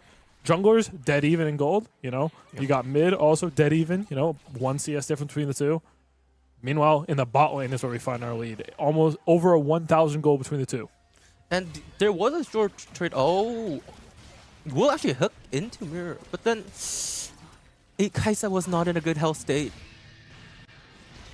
Wait, huh? Ryze is moving down. Waves pushing. Are they looking for a dive angle? Looks like he's just going for some vision Just in for the red vision side control. jungle. Okay. They need to push this one. This Kai'Sa Nautilus is going to be able to weather the storm with this early Jinx pressure, which is not something you normally say about Jinx. Yep. Jinx is the one that should be pressured. Yep. Some trading up in the top ult lane. is Forced used the Wukong ult. already. Mordekaiser does have flash over the Wukong here. Will get his ult up soon. About 30 seconds on that cooldown, I believe. If you can look for the E here, if it connects. Oh, and Garen's up at the top lane. Ghosting Garen in. ghosted. We're using a spellbook. He We're gonna see killed the ult come down? and No, just and a we were QE. able to kill Toe. Toe was Meanwhile, on the bot games. side of the map, we're seeing Jax look for an aggressive invade into this Kayn. Jax And is the level 6. The smite Smites away the red. will be able to steal it, and the stun is landed, and just like that, even using flash, but we'll have to die. And great move by Mekare here to recognize the play on the top side and try and cross map something. And then also compliment to Jin, because Jin's vision control was what that allowed. What that allowed to for display. Yeah, no, 100%. Just good team effort across the board there. Boss side jungle completely being wiped out, and there's a roam from Meanwhile, Poppy Ryze over being pressure, here. Poppy behind. But Stun does not connect. yes, And stun it looks does like not Garen's connect. Screw will walk this one out. And bone plating is there to be. Oh, Meanwhile, how did Jinx coming that behind with the hook? hook. Mystical Kai'Sa me. going forward, has ult. Jax from behind. But oh, there was no No. mana. There was no mana. Not good condition. Jax was there, and unfortunately, even though that hook seemed completely inhuman, Yeah, he did not have it. And the mana is just such an issue there. If Kai'Sa had mana, she has flash, she has barrier. Oh, flash under turret with that Garen is broken. Flash under turret. Q ulti would be enough to secure a kill. Long something finds Ryze. it. Oh, and he might be in trouble here. That Ignite come down from Ignite Poppy, time taking down, away, but then taking is away, it just taking away. broken? Is it just broken? Is passive just broken? But Oh, the and Q Poppy finds the the chase OQ. Q will still reach. And long something, just like overextending a little bit too much in the mid lane after that kill. But then, of course, it's fun watching these fun top champions and then mid champions, unexpected moments. But Oh, be Wukong careful. might be in trouble here. Ult comes out from careful. Mordekaiser. Oh, Toe will then be not gonna make this one out alive. And Mordekaiser already with that Rylai's just slowing and providing so much utility in these fights. But we're seeing so much fun from the side of KDA's top and mid, which has shown many funny moments too. Yeah. But we And- do need to be aware. Look at the gold gap of ADCs right now. It's a jinx. It's a jinx. Yeah, something I wanted to point out. This game is really close. It's only a 500 gold difference between the two teams. Going to be even shortened even more here after this Mordekaiser picks up some plates. But look at the top lane. 2,000 gold lead for blue team. Look at the bot lane. 2,000 gold lead for red team. This is a story of top side and bot side. And it's really, really important that Mordekaiser might looking for Wukong between farming. the turrets. He's gonna dive this. He's gonna That dive chunks this. Wukong out a lot. Q coming up. Bonk. He is. Oh, this is. And this top lane situation is just spiraling out of control for winners. This is devastating. He just died, and he was walking up from an overfarm, and he just dies under turret again. That's going to be a 3-0-1 Mordekaiser in the top lane for And KDA. looking at his gold gap, I was just before that scene. I was just about to mention, and because it's Mordekaiser with this gold gap, Mystical Me must be careful when walking up before his passive procs. This Yeah. Mordekaiser will kill you with the Rylai's. No, on it. 100%. If you can't get that, get excited in the middle of a team fight, the Jinx is going to struggle to find her mark here in this game. But then because of the boss side gap, the Drake is going to be secured on the side of. Something I'd like to point out, Winners. Nautilus, typically considered a very tanky champion. When that Nautilus falls behind in gold, he does become extremely swishy. Oh my. Hayden. And some Are blowing you up here in the enjoying top this? lane, pressuring plates already down to 1.5 plates at 11 minutes on that top outer turret. And jungle is going to be benefiting so much from this. If top and mid is pressurizing this much unexpectedly, they can actually just cut the map into half through the mid, and Yeah. Kayn will be still able to get farm. But the problem is Kayn. He is right now going Profane Hydra. No, that is what's the name called? The red Voltaic Cycle Sword. As Voltaic Cycle Sword coming out from Kayn. Pretty standard here for Darken. Oh, and the ult comes through. Doesn't find the mark on the Kai'Sa. I was just about to say ult was gonna. Ult was up, but then wow. Like I said, we are seeing a level lead here in the jungle for the Jax. Up about 2. Oh no, up 6 jungle stacks on the pet. And back to the pick on the red was so huge. When back to going to Kayn, because of that one mistake of being caught off in the jungle and dying, he can't get the stacks. No, he can't find his stacks. He can't find his mark. He wants. Kane too far behind to even skirmish and find these darkened stacks. He needs the darkened stacks, not the rise. And that's They're why looking he's here on engaging. Jax here. Oh my god, his spellbook just broken. But no, Kane is just too weak. Mordekaiser does join the fight and will be able to. We'll find the takedown onto Jax here. But the James Rise flashes flashing in. forward. Rally will slow it, but Mordekaiser just going to just slack take Poppy it. here. Poppy does ult inside of the Death Realm. Will buy time. I know. With the Mordekaiser flash. flashes forward, finds the E, finds a Q, kill onto Poppy. That's going to be a 4-0-2 Mordekaiser in the top lane right now for KDA. And Kane, I think, would got some darkness stacks during that fight. He did die, but he did use most of his skills onto the ADC 1v1. The goal gap is too big. This is not winnable. Nope. And Jinx takes her 5th kill of the game. Wow. 3,000 gold lead in the top lane, 3,000 gold lead in the bot lane. And this might be first turret here for the Jinx. Yep. All 5 blades given over. Gonna be first turret. That's. Oh my god. She's Yep. gonna recall and get a full The item. at this Mordekaiser point. not able to find that turret into the Wukong yet. May be able to find it on this wave, but we're gonna have to wait and see. Wukong ulting to clear out the wave. Really wants to deny this turret take. And it seems like Kane yet to have turned. Yep, Kane is not transformed here. And also, I do compliment Garen. That spellbook usage is so good. He used go to roam top, exhaust to stop the Jax damage. Yeah. It's a And very unconventional rune pick, but we're getting great usage out of it here in this game. we may just not know. Something I want to point out here, we are a minute and 10 seconds away from the Herald spawning and 2 minutes away from the next dragon. I think they might want to secure. No, Jax is going top, and we'll turn back. Jax would is be 2 there. stacks away from completing his jungle item, while Kane has 5 more to go. We could see a smite differential on this. Oh, a flash is Herald. out from Wukong. He doesn't have ulti. I think Herald might just go to the hand of KDA. Yeah, it Feels might like that just- first tier. Oh, but they're turret. looking on the Mordekaiser here. Mordekaiser. That is 2 men, but Wukong, it's no ult. only a Poppy is up Poppy. here. It's only a Poppy. They are able to chunk him up to half HP, though. That could give them good tempo to set up on this top side of the map. Take a look at the vision, though, by the way. Red side, great vision established in that bottom lane, or in that bottom, half of the map, but not that much on the top side. They just have that one bush over towards the Otacon. mid river. Otacon. Yeah. Oh, they also have a war on Otacon, yeah. Yep. Oh, you were looking at the Raptor one? No, red side vision. Oh, red side vision. Okay, I was talking about blue side. Yeah. My bad. No, you're good. See.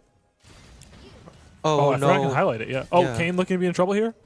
Has to Kane, flash though, out of the has way. to flash out. This is right before the Herald. Also, didn't manage to get that many stacks out of that combat. Might still not have transformation on base. Poppy is still bothering it. If you see over here, Poppy's still pushing Kane away. Kane is homeless. Yeah, Kane gonna be forced to back, but Jax also taking a reset as well. Looks like neither team gonna be forcing an objective on this timer. But look at this. The 3 recalls are all timed, and the Poppy too. They are ready to push in. They are all on the same timer right now. Wukong's the only one off of it, but his ulti will be up soon. I think that will be the point they want to fight. Is it Yeah. already up? Looks Yeah, like we're gonna be they're fighting over this dragon here, spawning in 3 seconds. We see all members of this pathing towards the bot side, except for the top laners who both have TP and can readily join the fight. Mordekaiser looks like he's gonna be taking his reset, most likely TPing down to this bot side of the map. Jinx has 2 items, and just Oh, like Jax this, finds if- really engaged on the Kane. Oh, if Kane's Kane under the just wall, dies. locked up and dies. Jinx got that Jinx got the reset with the passive. Get Excited, looking to start the dragon here. TP is dropped from Mordekaiser. He is here, but I think the purpose is to push out the mid wave, so we'll be taking it to mid tier 1. Yeah, Yes, it I looks think like so. blue side are going to be giving this dragon. Pushing in for that mid tier 1 turret. However, Oh, and red Nautilus side had are to trying flash to out collapse. for that. Collapsing with Garen the might be in trouble. rival. Rise up behind. Oh, but amazing hook. Will be. Oh, but then the damage charge are insane. Mythical meme is actually. Jinx gets the reset, continues chasing forward onto the But the chain Mordekaiser. forward, the passive is here. But Death Realm comes down. wait, with Jinx the might be in W, with the trouble. W, Barrier oh comes no, out. using the Oh, the ulti in the ult goes through Death to Realm. connect. Will win in the Death Realm. And that's going to be a 1,000 gold shutdown onto the Jinx, further snowballing into this game. Cole also completed 7-0-1 Jinx, 4,000 gold up individually on his respective laner. Gonna be snowballing into this game. 2 items already on the Jinx. Nah, at 20 minutes, he's gonna be there. I mean, it's 17 minutes, not even 20. Yeah, I mean Jinx because hasn't taken a reset off the 1,000 gold, off the drag fight, off the Herald take. Gonna look for this 3P mid-turn is as well. being dropped from Garen, but I don't think it's enough to stop them. Oh, and Garen might be actually, in trouble the here TP as might well. be more dangerous. Stun connects. From behind comes Jax, gives the stun. Oh, the chain CC from Poppy ulti. Wait, is that enough damage to kill? Yes! And Under another turret! kill coming out from red side. And now the passive is procced again. Look at the wave, look at the turret HP. Probably going to have to back off before taking this mid-inner turret. But red team, winner's going to be very happy with that. Oh my god, 4.6k gold gap. Never mind, I thought 20 minutes because I thought there won't be any more action because no objectives. But then they managed to just give him more gold. Otacon spawning in that top side in 2 minutes. We're probably going to see teams make their way over there to establish some vision soon. At this point, team winners can do anything they feel like. And Kane is still having transformed. And Kane's struggling to find a mark in this game. Probably reset going to be canceled. Kane looking over here. Finds Okay. one orb. One orb. Will that be enough to transform? Highly doubt it, but... meanwhile, Garen on the top lane looking out to the rise here. CBT. Oh, Clem, look at his usage of spellbook. How good are you in this game? Q will cycle. Will it? No! Q will not cycle enough to give the silence.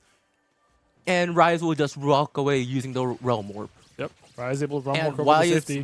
this Jinx is alone on the map hitting the mid-inner turret. Oh. Okay. And just like that, more gold is channeled into Jinx. 5,000 gold lead on this Jinx here. Yep. The next recall, I'm gonna see a IE plus like a. Has not reset, by the way. Has not reset since the drag fight. Probably sitting on upwards of 3,000 gold here. JV Jungler, what do you think about your ADC at My this ADC moment? greeds for item spikes way too much. He's doing that here. Definitely waiting. We're going to see a full Poppy IE is come pulled through. in, but it will be able to run away using Flash, but that was Flash for ADC once again. Yeah, and the Kaisa able to flash out to safety, but will not have that flash up for All right. fight. Jinx, recalls! He's recalling! All right, let's see the Jinx. Let's see the Jinx. all right. IE Full straight up. IE comes through. Is he going to sell the call? No. Still will not sell the call. Okay. I mean, if you have nothing else. Oh, and Kane walking Okay, here walking does in. have form here, able to dash out to safety. Just finally he has changed to Darken. Garen as well. Garen is here, but looking he in. uses it. But are they going to be chasing the Poppy, pushing away the Rise? Poppy's probably going to be able to make our way out to safety here, but Kane is looking through the wall. Sees the Rise in the top side and ultimately decides to back out. Wukong is finally happy. Look at him farming. Look at him get some gold finally. Yeah, Wukong. That first item coming through will at least be able to do something in this team fight. And regardless of how far behind you can be on Wukong, that ulti, if you can find your mark, if you can find that engage and crowd control the entire enemy team, that champion's usefulness will always shine through. Oh my god. Did they just like do anything you want to Jinx? Pretty much, yeah. It's really surprising though. I'm surprised that they're not starting the Otacon. And it's side is actually starting the Blue Otacon KD here. is the one starting it. Yep, Wukong does have TP, is able to push on Wukong that is bot lane. is in the ideal wave state. Wave is so well pushed in. And he Wukong, found the TP TP from behind. TP TP from behind. But the fight has started from the behind. Mordekaiser was able to pull in Mystical Meme. Garen might be in But trouble. he Wukong is finding engagement on the dodging, backside. and the passive is proc. Will he be able to? But he does die. But the rest of the team, Wukong's ulti holds himself back behind the time for Rise to finish up the Mordekaiser and use Realm Orb to get the back of Kane. And KDA, they do find their engagement in the Jinx, but it costs so much. 4 of them fall, and red team's able to take the Otacon. Oh, wow. No, that Jinx, there was a Q in the Realm Orb that, not in the Realm, in the, what's the, Death Realm. Death Realm.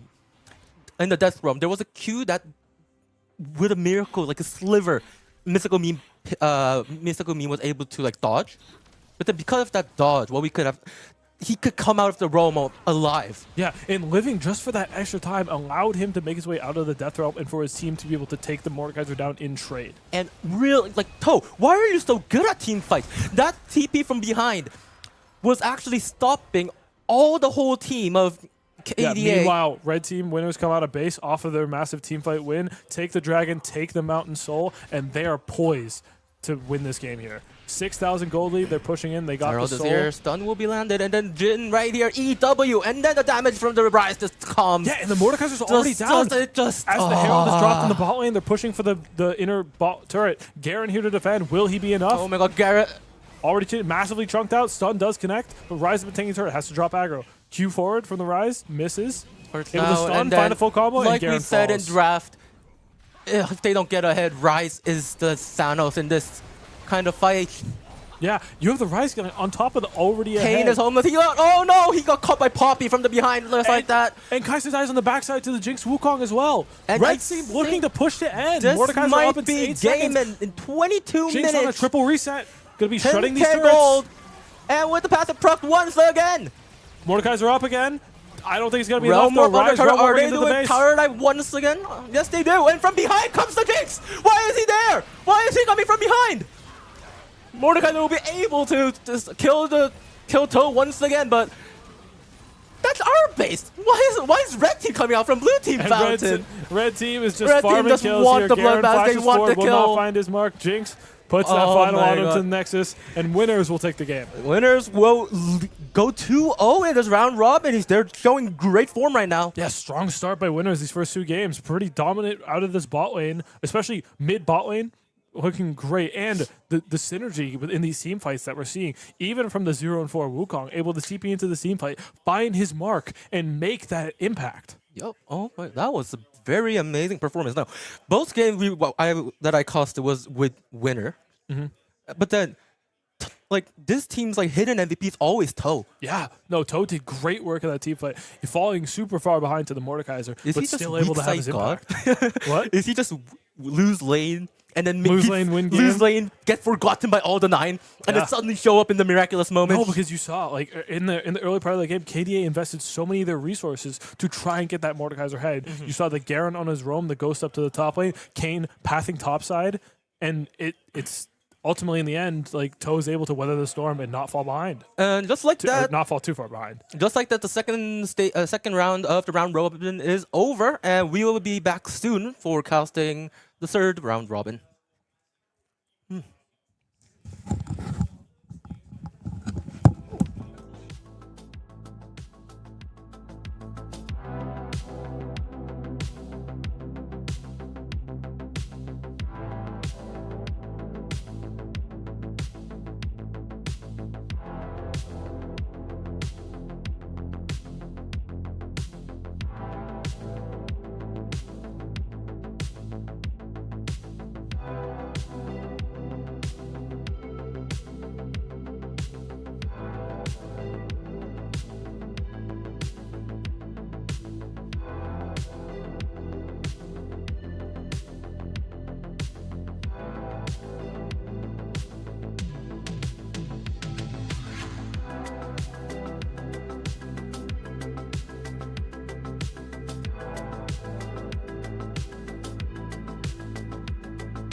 All right.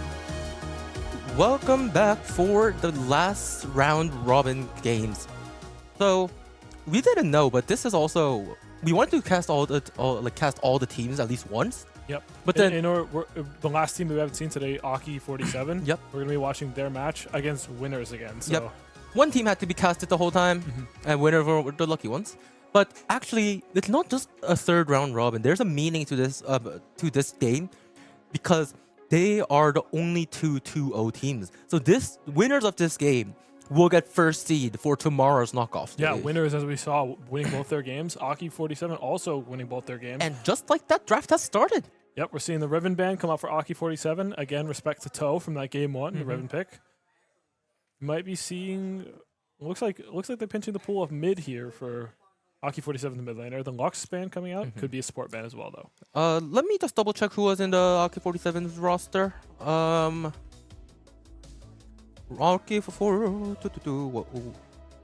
it is Joka, Ichigo, Joby, Cupcake, and Steve. Okay. And the funny part here is Steve is support. Kaisa band coming out from Aki 47 to try and pinch Mystical Memes pool. What are we Joby's going jungle. Who? Joby. Joby? Oh, Joby's going jungle? Joby going jungle. Ichigo's going top. Joka is mid. And the Cupcake? Yes. Steve support. Yep. So I thought Steve is going to be doing some weird stuff. Watching game one from behind. He was playing Trundle support. Yeah. Trundle support. Trundle Guardian We've support. heard about where did that? theorized Scion AD support potentially coming out. But then in game two, he played a very, very ordinary pick. So I don't know what will happen. He played Braum. The Caitlyn banned away from winnable, looking to protect that bot side, get more of the power scaling and take away that early pressure bot. And Galio because of Miko. Yeah, Galio banned out from Jin, one of his better picks. We've already seen him pilot the Syndra and the Rise to great success today. So looking for more out of that mid lane. Yeah. This is gonna be an exciting match here. He shouldn't be breaking the fingers of young innocent soul casual players by picking R5 Rise there. Yeah. A little bit. He was sweating. A little bit too good of a spot in the draft to give over the Rise. And then Ashban, I think winnable. AK-47 is known for a strong bot lane, it seems like. Yeah, all picks are going for a bot lane ban. And AK-47, they were the one that won the side selects, and they have selected blue. Let's see what pick. Oh wait. Oh, this is the world meta. First pick coming out for Aki 47. All right, this is some meta picks here. I'd like to point out Jarvan, Wukong, and Xin Zhao, all great ball delivery for that Orianna, and Vi, all up and available in this draft. And you know Joby. Joby is a person playing competitive in Academy. He will know that too. Will he pick those bruiser and just be that one-sided confirmed initiation? Yeah, looking to see a heavy team fighting, heavy combo coming out from blue side. What will red side answer with? It will be the Lilia coming out here. Pick off the jungler of the winnable. Yeah, looking to play through jungle, play for that carry, that stacking, that movement speed to try and dissuade any engages, and potentially find a pick of your own with a massive sleepy time. Yep. Then I think, what will be the pair that will be pulled out here? Because mid is out, I think. Mid can be pulled out here. What you're going to see with the Lilia is an AD mid. Not sure if we're going to see that pairing coming out, but something like the Yone could be good. Miko but Yone does struggle into that Orianna matchup. And the pick is Victor. Oh, wow. So they are just going to ignore the fact that the AP. Yeah. A little bit rough to see two AP picks coming out this early in the draft, especially with blue team themselves banning out that Galio. Yeah. But then again, Orianna already picked the mid lane. Can't draft that anyways here. And over What here, do we see out of the normally jungle? pick would be the safest one to pull out with the ADC if it was normal games. Yeah, we were expecting to see a jungle pick here, paired with either the top lane or the ADC And most yes, likely here. Jarvan coming out is great into the Lilia Victor. and the Victor. Both of them immobile carries. If Jarvan can lock them up, paired with the Orianna ball, that's going to be a lights out combo. Wait, question. I know Lilia W can jump over very thin walls, Nope, but it's can't Jarvan. jump over the Jarvan. Oh, okay. So then, this is really stressful for the side of winnable if the game goes like what Aki-47 wanted. Is it going to be top Akali right here? Yeah, and looking like Akali lock-in's going to come here from blue side. That is most likely going to be a top Akali unless we see the Orianna floated down to support. Yeah. And it could be here because that Akali-Victor matchup is a strong matchup you're looking for. Akali with that early pressure onto Victor, unique, like in that Akali normally has a rough early game. This is a very interesting draft order, and I'm actually surprised ADC was still not picked. Because both games we watched were ADCs were one of the first two to be pulled out. Yeah, I mean, we're seeing 380 bans come out in draft. And the Darius is an answer to Akali. And then now the bans have to be the bot lane. Yeah, and I do like this out of Winnable. I want to see Toe put on like an early game, a very strong champion that can have that winning skirmish. Last game was a little rough, the Wukong into the Mordekaiser, but I think with the Darius we could see some good things out of the top lane. Over here, just Jarvan is a good initiator. I think that there needs to be a follow-up kind of engage from support from both teams. Well, no, Winnable needs a very strong engage support. Aki47 is someone needs some support that should follow. We're seeing a Pike ban come out from Winnable here. I can't imagine Steve playing Pike, but it's fine. Yeah, I think, like you said, if I were a blue team here, I'd be looking to ban away some of those heavy engage supports, like the Nautilus, like the Leona, like the Rel. Yeah. And Alistar. Alistar, a great pick here too, especially with Sivir open. Sivir, very strong ADC in this meta we're seeing right now. Can't counterpick it into the Alistar. Yep. And I think that I think this is a really good decision making from Aki47. Or there are already too much possible options for heavy engage. So then why not take away the good ADCs and put Mystical Mimi on a relatively not used to ADC. ADC pool very pinched here, and if Winnable have to go their ADC on 4, they can try and draft for a winning bot lane 2v2. Yep.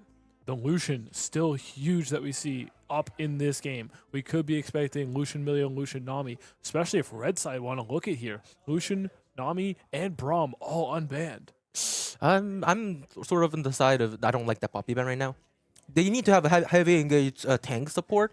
And Poppy's not an engaged tank support, you know what I mean? That being said, the Poppy would be great to stop the Akali and the Jarvan. But I do agree. I think Winnable need to look for a more heavy lockdown jungle or support pick here. Wonder what will happen. Basically, what? We might be seeing the Lee Sin come out. We're going to have to see where this goes, but this could very well be a Lee Sin support. I'm not playing the game right now. What? that psycho stuff is what I would do. The other thing this could be a Victor bot lane here. Yeah, I was also thinking that Victor too. bot, you shift the Lilia in the top lane potentially. Darius support VC and ADC.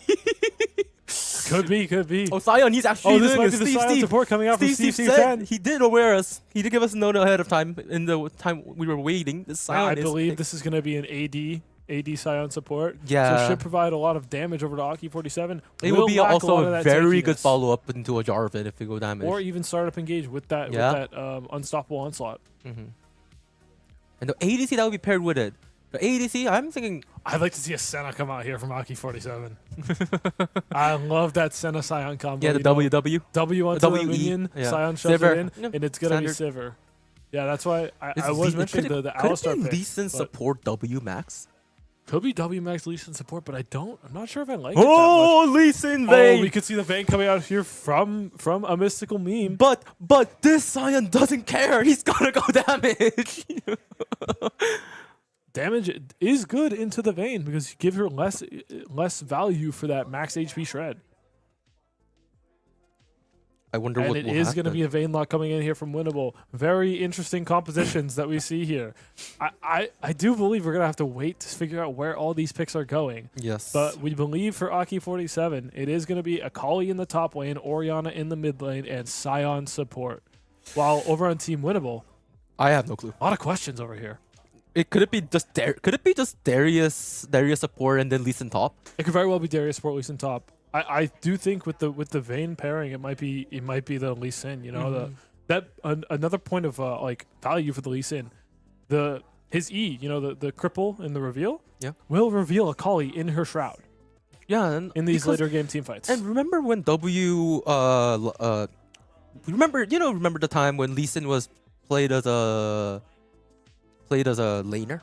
Yes, laner? I do remember when he had the increased healing on the W for minions. Yeah. Yeah. I do remember that, and because of that, I'm open to the option of Darius support. Yeah, I mean, Lee Sin would find some strong sustain as the Akali top lane, especially if he starts Dorn's Shield. You know, can go the MR boots very early into the lane. I've seen a weird Korean streamer who plays lane Lee Sin, and he W maxes, and first item he goes Ravenous Hydra. Yeah, And he will provide great WW healing and sustain in that lane, and go into wave and slam in that E, and then he just gets like he just pulls. Oh, whoopsies. completely neutralize the Akali in that top lane matchup. So we're gonna have to wait and see, but Talking Lee about Sin top, Akali. great option to the Akali with that healing, with that vamp. But Darius as well, great pick into the Akali. Can lock her down and just with that apprehend out of the E potentially. Reveal her for a quick auto W and then Q to extend the trade. Thinking about E giving vision, do you remember the time when Akali just got reworked and then you would Oh, be the even turrets? invisible under turret? Oh god, that was miserable. I remember back then, similar like on her release timer, they also had the one for all game mode. So and your character model would go invisible in your teammates' shrouds. Oh right. So there would be the entire river covered in both your shrouds and the enemy shrouds. Not a single Akali visible on the map, and no way of revealing them. It was chaos. Oh yeah, yes, I remember it because when I did that with my friends back then in Korea, we just went level 1 W, we just autoed him under turret and repeat all 5 of us. Yep, you could auto attack, dip right back into that shroud, and not take a turret shot. I sometimes think, Riot, why do you guys add these features? Like, did you guys think? I think it's rage bait at this point. Like, they're trying to make people, be like, oh, this is not so bad after they nerf the champ, But there are actually some things that do surprise me that it actually really adapted well to the system. Yeah. Nerfed Mel W. Nerfed Mel W is pretty well. At release it was quite broken, yes. But after the Q got adjusted, E got slightly adjusted, that W skill mechanism isn't. I thought it would be broken, but then it's not. It actually just fits in when. Their most recent champion release was Yunara, correct? I think Yunara has found a great spot in this game, like a new niche, where you want that heavy, like just auto attack based carry, but at the same time, scaling later into the game and fits a very different niche than Jinx. Jinx, you got to get that reset, whereas Yunara, you just have that innate sustained damage. And you can proc it when you want it with your R. Yeah. No, totally. Talking about it, yeah, there are some stupid ideas Riot proposes, but the champions and the concept designs are all unique. I do think they're fun to watch. Back into the draft. Let's talk about. We don't exactly know where the Darius or Lee Sin is going, right? Yep. Let's talk about the mid lane matchup. Mid lane matchup. Ooh. What was it? I forgot. I do too. I believe it was the Victor into Victor Orianna. Victor Orianna. That's gonna be a pretty stock standard matchup. Just probably farming until the 1-2 item power spikes. But if we are able to see either one of them trunk out of that lane, that's gonna be a massive pressure point. For real. Orianna, Victor. After the Victor nerf, this seems more leaning to the Orianna's preference. Yeah, totally agree with you. And also, if you look at the jungle pool, you have the Lilia on winners, but then the Jarvan for Aki 47. That Jarvan with the Orianna pairing is lethal. If they can force the Victor flash or even a Lilia flash and look for that in a 3v3, 4v4 bot side skirmish, it can be lights out. Victor also is very known for his immobility.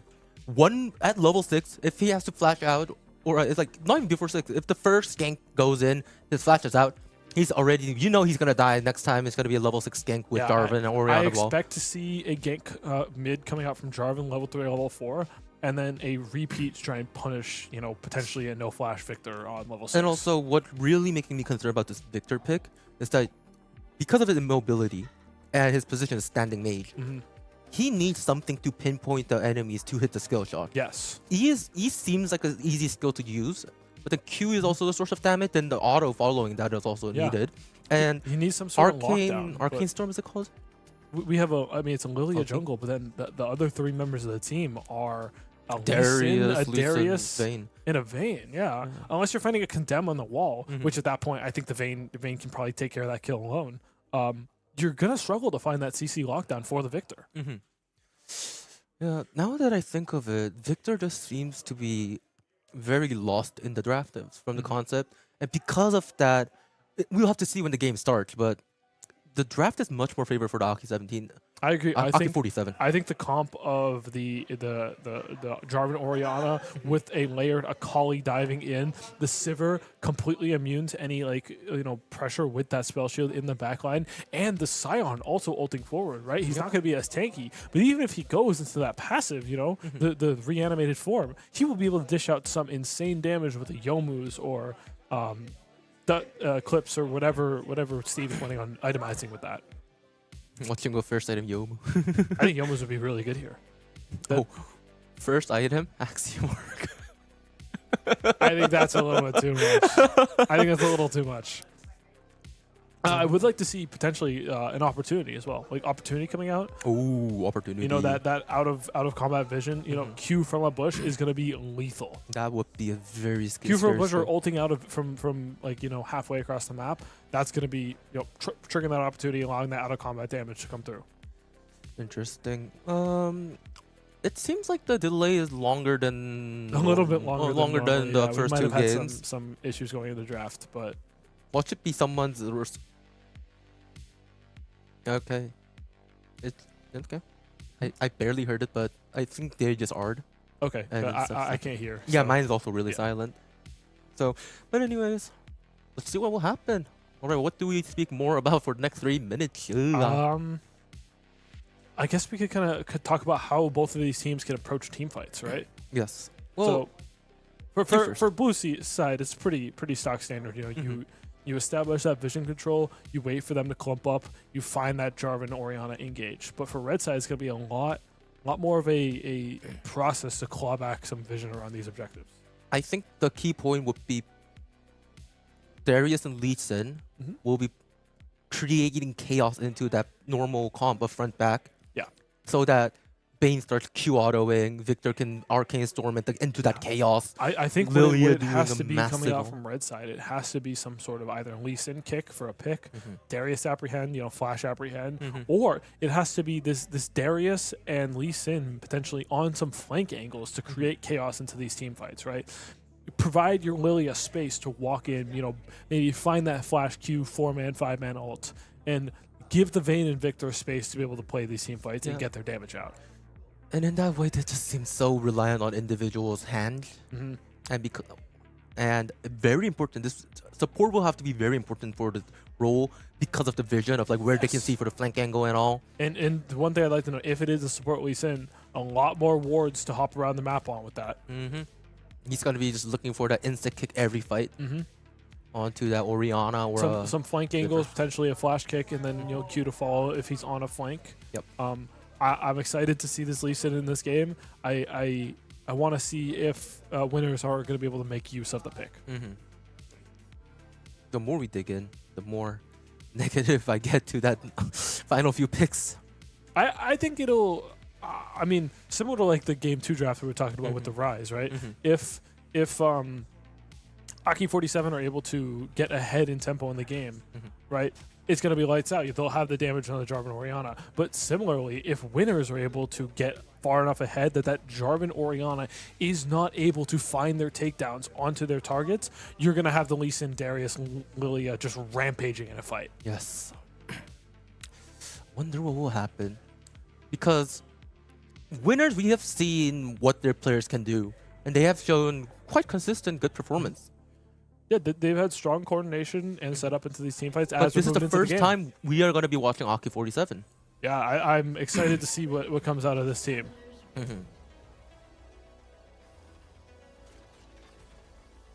My game audio is pretty good. So, classical 5-point from winners. You're seeing a bit of this stack in the bot lane with Scion and Sivir, looking like they're going to posture into these bottom bushes, but it is the Lee Sin support coming out from winners, by the way. If they're going to be going Conqueror, my question is, why Conqueror? I like the Conqueror, especially into Aki 47. Obviously not a big read that the Scion was necessarily going to be AD versus tank. You take a look at, you press tab, you look at this, you're going to see Scion. You're going to be able to free hit for a lot of the team fight. Sivir also wants to free hit for a lot of the team fight. Jarvan's going to be jumping in. You can get your Conqueror stack and then move towards the back line. So I see the idea of the Conqueror and the Lee Sin. However, I do think Aerie could provide a lot of value in this laning phase potentially with the W max, but we'll have to wait and see what's coming out of this bot lane. Bot lane is aware. If you see they're coming from around to prevent being hit by the Sion. Yep, they do Oh. spot out this Sion. Sivir's gonna start the W, so it's gonna be less lethal in a trade as well. Some pretty standard laning going across the map here. Oh, by the way, what, are Darius UIs getting now chunked out normal? early. Are UIs now back to the original? Oh yeah, I think Aw. must have been an issue with the overlay. Unfortunate. Vayne. Alright. Aki 47 solo lanes winning out in these early trades. I feel like Oriana might have taken some bad trades. Quite a bit of a chunk before on level 2. Yeah, in bot lane, you know, Cupcake with perfect CS on these first 2 waves. Vayne gonna struggle to pick up some of this wave in the turret, but we'll be able to get most of it. And of course, it's Lilia, the faster path. Yeah. Lilia moving on to her bot side. The jungler is pathing opposite sides of the map, so we will have a gank angle up on this top side for Aki 47.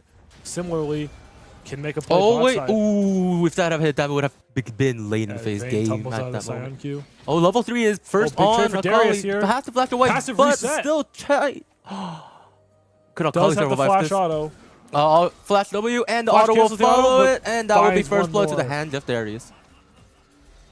And Darius looking strong in this top lane up here.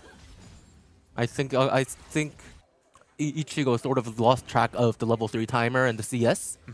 I think And he just got punished. got a little surprised with the fact that Darius hit it on that minion, was able to pull up with the apprehend and, you know, just extend the trade.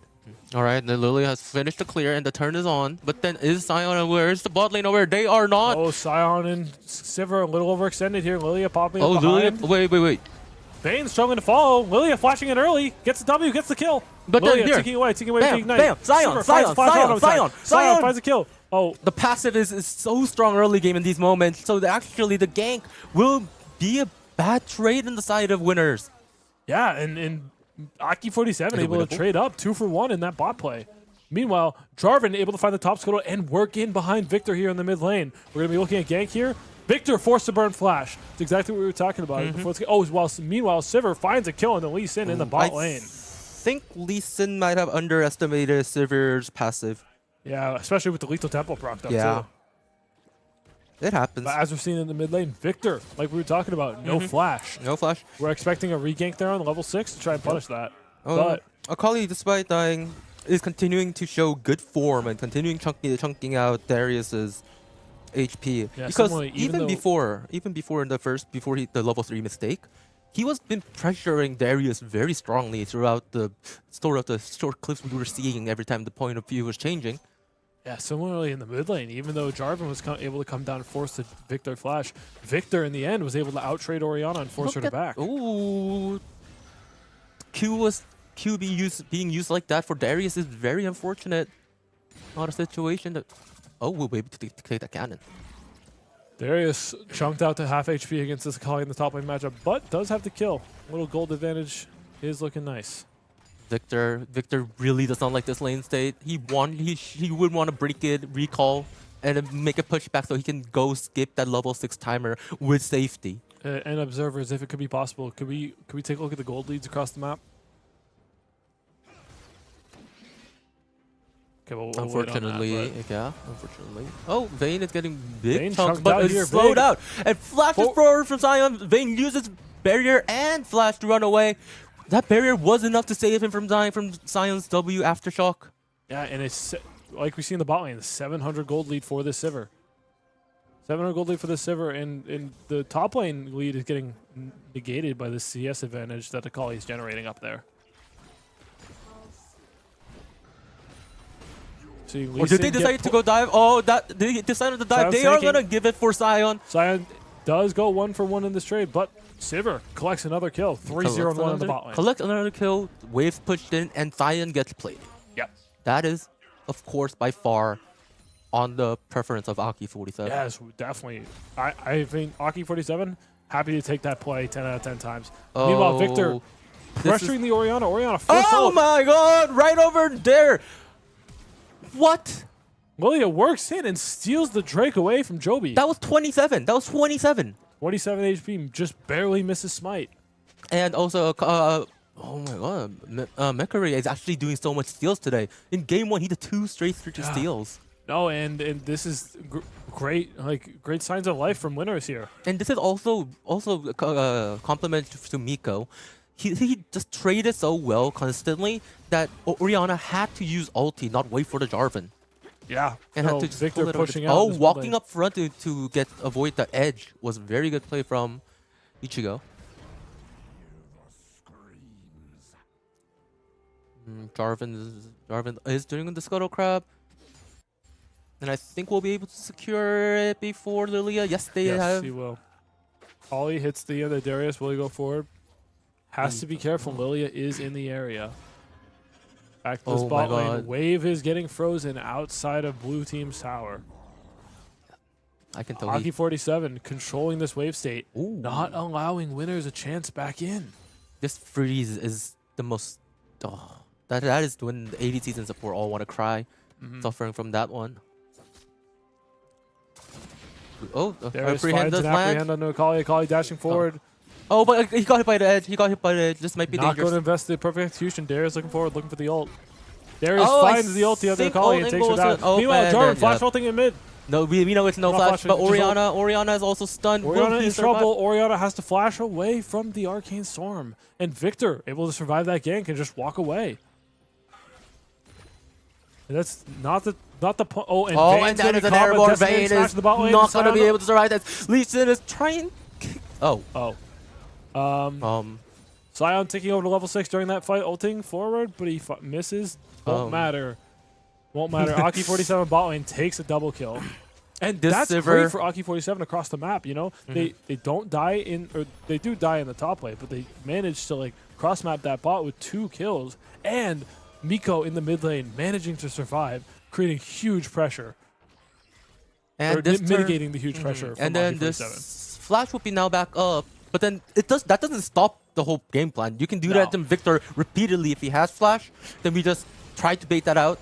If he doesn't, then we just commit. We do the same thing over and over again. It's just, are you gonna commit hard or not? The Victor starting 1-0 in this game, 20 CS up, great sign for winners here. But then this bot, oh my god, look at the CS gap already. Yeah, 20 CS gap in the bot lane for Aki 47, but in the mid lane, mitigated by Miko's 15 CS gap. This game is still very close. Only 1,000 gold difference across the map.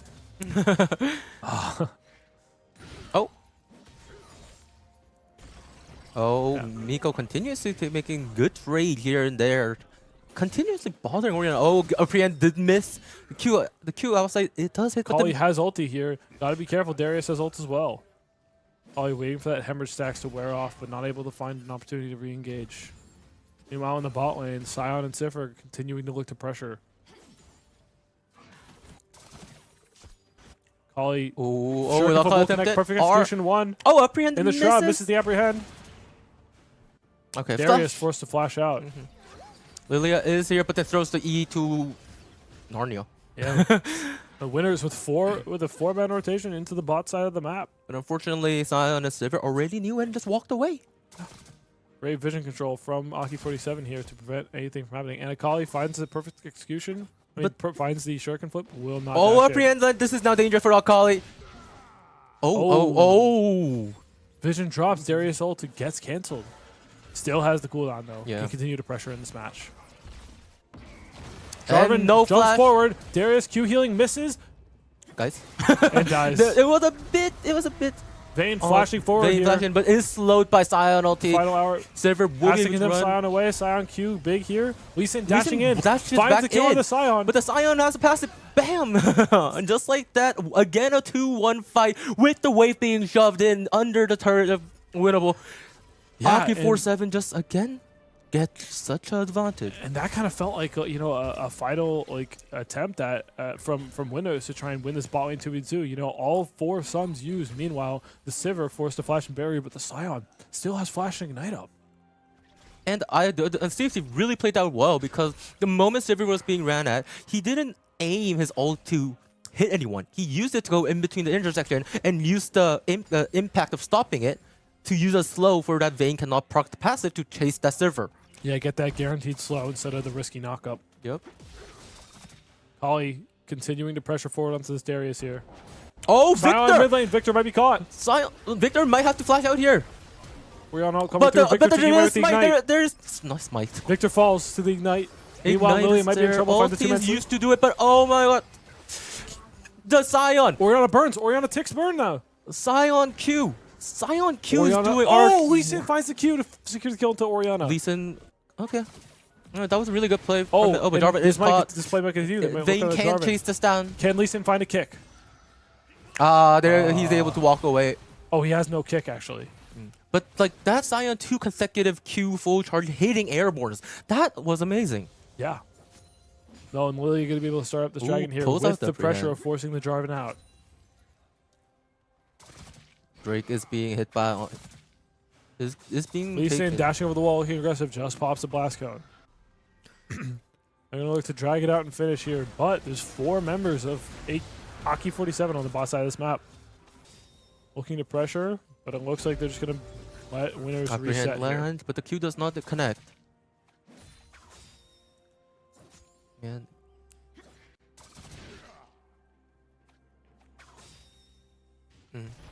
Unfortunate. No, it's because like it's difficult to speak because it feels like what's the person controlling the spec gone because it feels like this is a default directed It is camera. directed camera, yeah. We don't. There's no And one because and doing it's this funny camera. because the system is Oh, Akali dashing forward, the perfect execution, finds the mark on Darius. But Q2 actually- does not execute, E forward, sure can flip, Will it be- finds the Oh, kill. this will be a love shot, but the wave state is so good for Ichigo. This is a win for an Akali. Yeah, Darius going to miss out on a whole wave here. Lilia going to be able to walk up and collect it, but still, big for Akali in this matchup. Yeah, directed camera is just bad Yeah. because like they think HP bar is the status as the state reference point of like where to look at, and because they only just show top. Yeah. No, well, I mean, yeah, at least in late game team fights, we'll be on the action. But Look at that item. Look at the item. Look at the Sion item. oh, but Lee Sin also on one item as well, taking it early, like winning a trade into the Sion. Eclipse and Emerald Glaive support. All right. Yeah, Umbral Glaive, an incredibly useful item for establishing vision on the map, but not going to provide a lot of Lilia power in able that to- 1v1. Oh, Jarvan able to secure Skull Crab and just walk away from Lilia just like that. Yeah. And both junglers, or Lilia actually looking to reset, but both junglers going to be moving towards his bot side.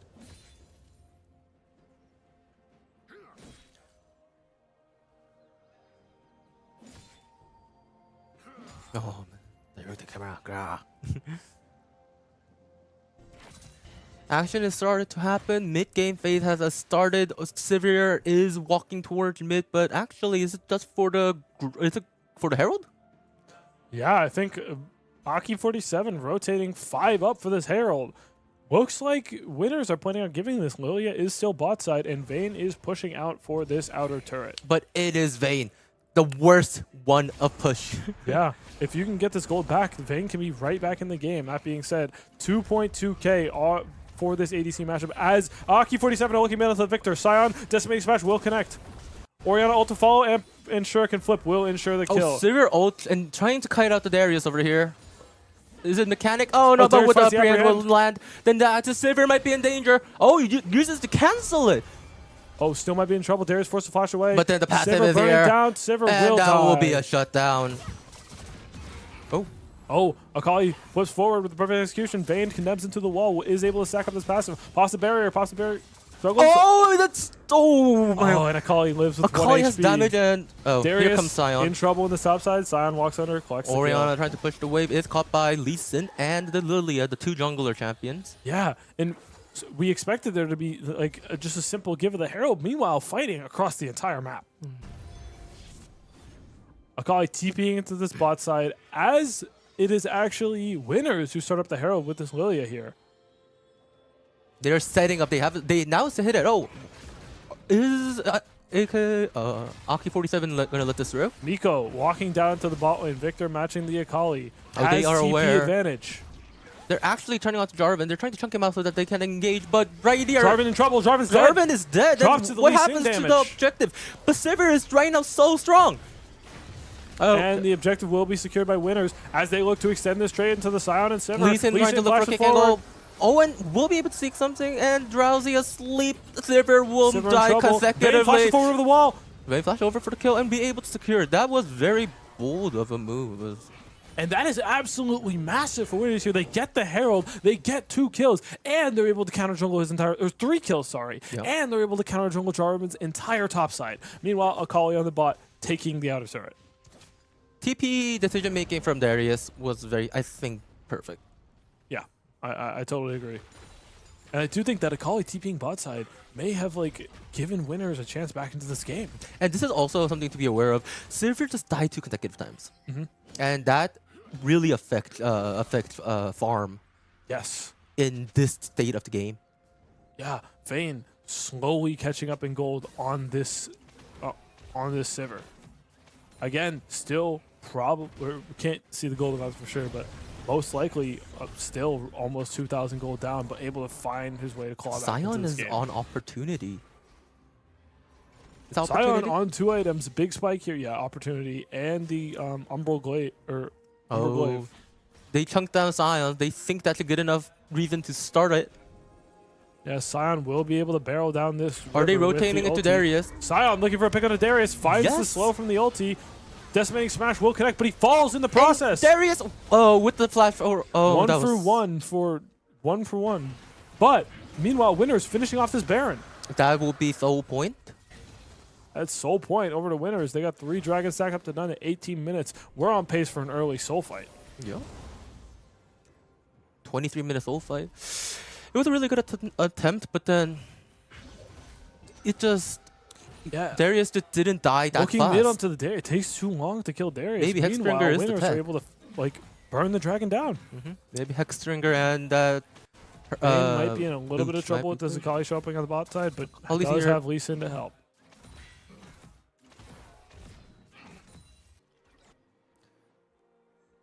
We're going to be in a bit of a lull state It's this a top. game. It's a first tier top. It's a top first tier for side of Aki 47. Oh, that will be first turret. Oh, no, there is first turret done. No, I mean just top tier one. Oh, yeah, top tier 1 will fall for... Oh, junglers in.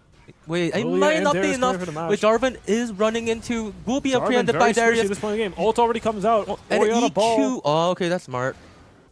And Jarvan will EQ out, yeah. Smart move. But then Lilia Lilia, looking to it's extend just this fast play. champion. Gonna be going for Jarvan. Jarvan Finds the hasn't Q. disengaged Is he yet. able to find the E for the double slow? Oh, No. Really? Jarvan again EQs out to safety. Really good mechanics over there from Jarvan. Yeah. Meanwhile, Vayne has rotated up into the mid lane and is farming against the Sivir. Sivir doing Victor Sivir coming down things. bot to match. Do you think Victor will be able to pressure that bot tier 1 turret? No, No. not in a while. Yeah. There's too much vision down there for Victor to be able to pressure that bot tier 1 turret. Meanwhile, Darius up here will be able to get some turret time after Orianna's forced to back, which he cancels. This Lee Sin is so unpredictable. I mean, it's hard to read the game right now. Yeah. Also, Lee Sin pairing up with this Darius and Vayne on the top side. They could be looking for something, but looks like Vayne will just walk back to this mid lane. But already, like, remember before draft, I was saying Victor Otacon seems very up bot dangerous. side. Lilia Otacon is trying up bot to side. give a slight trade to Sion. Sion only being hit by E will disengage and get the vision. Lee Sin on the top side looking for Are they diving? the Akali who's TPing back top lane. This could be a dive might angle. be a dive angle. But then it's Akali. And this is tough. It's Akali being Akali. Akali able to weather the storm of that dive pretty well. And now look at the minimap. Aki 47 starting up the Otacon.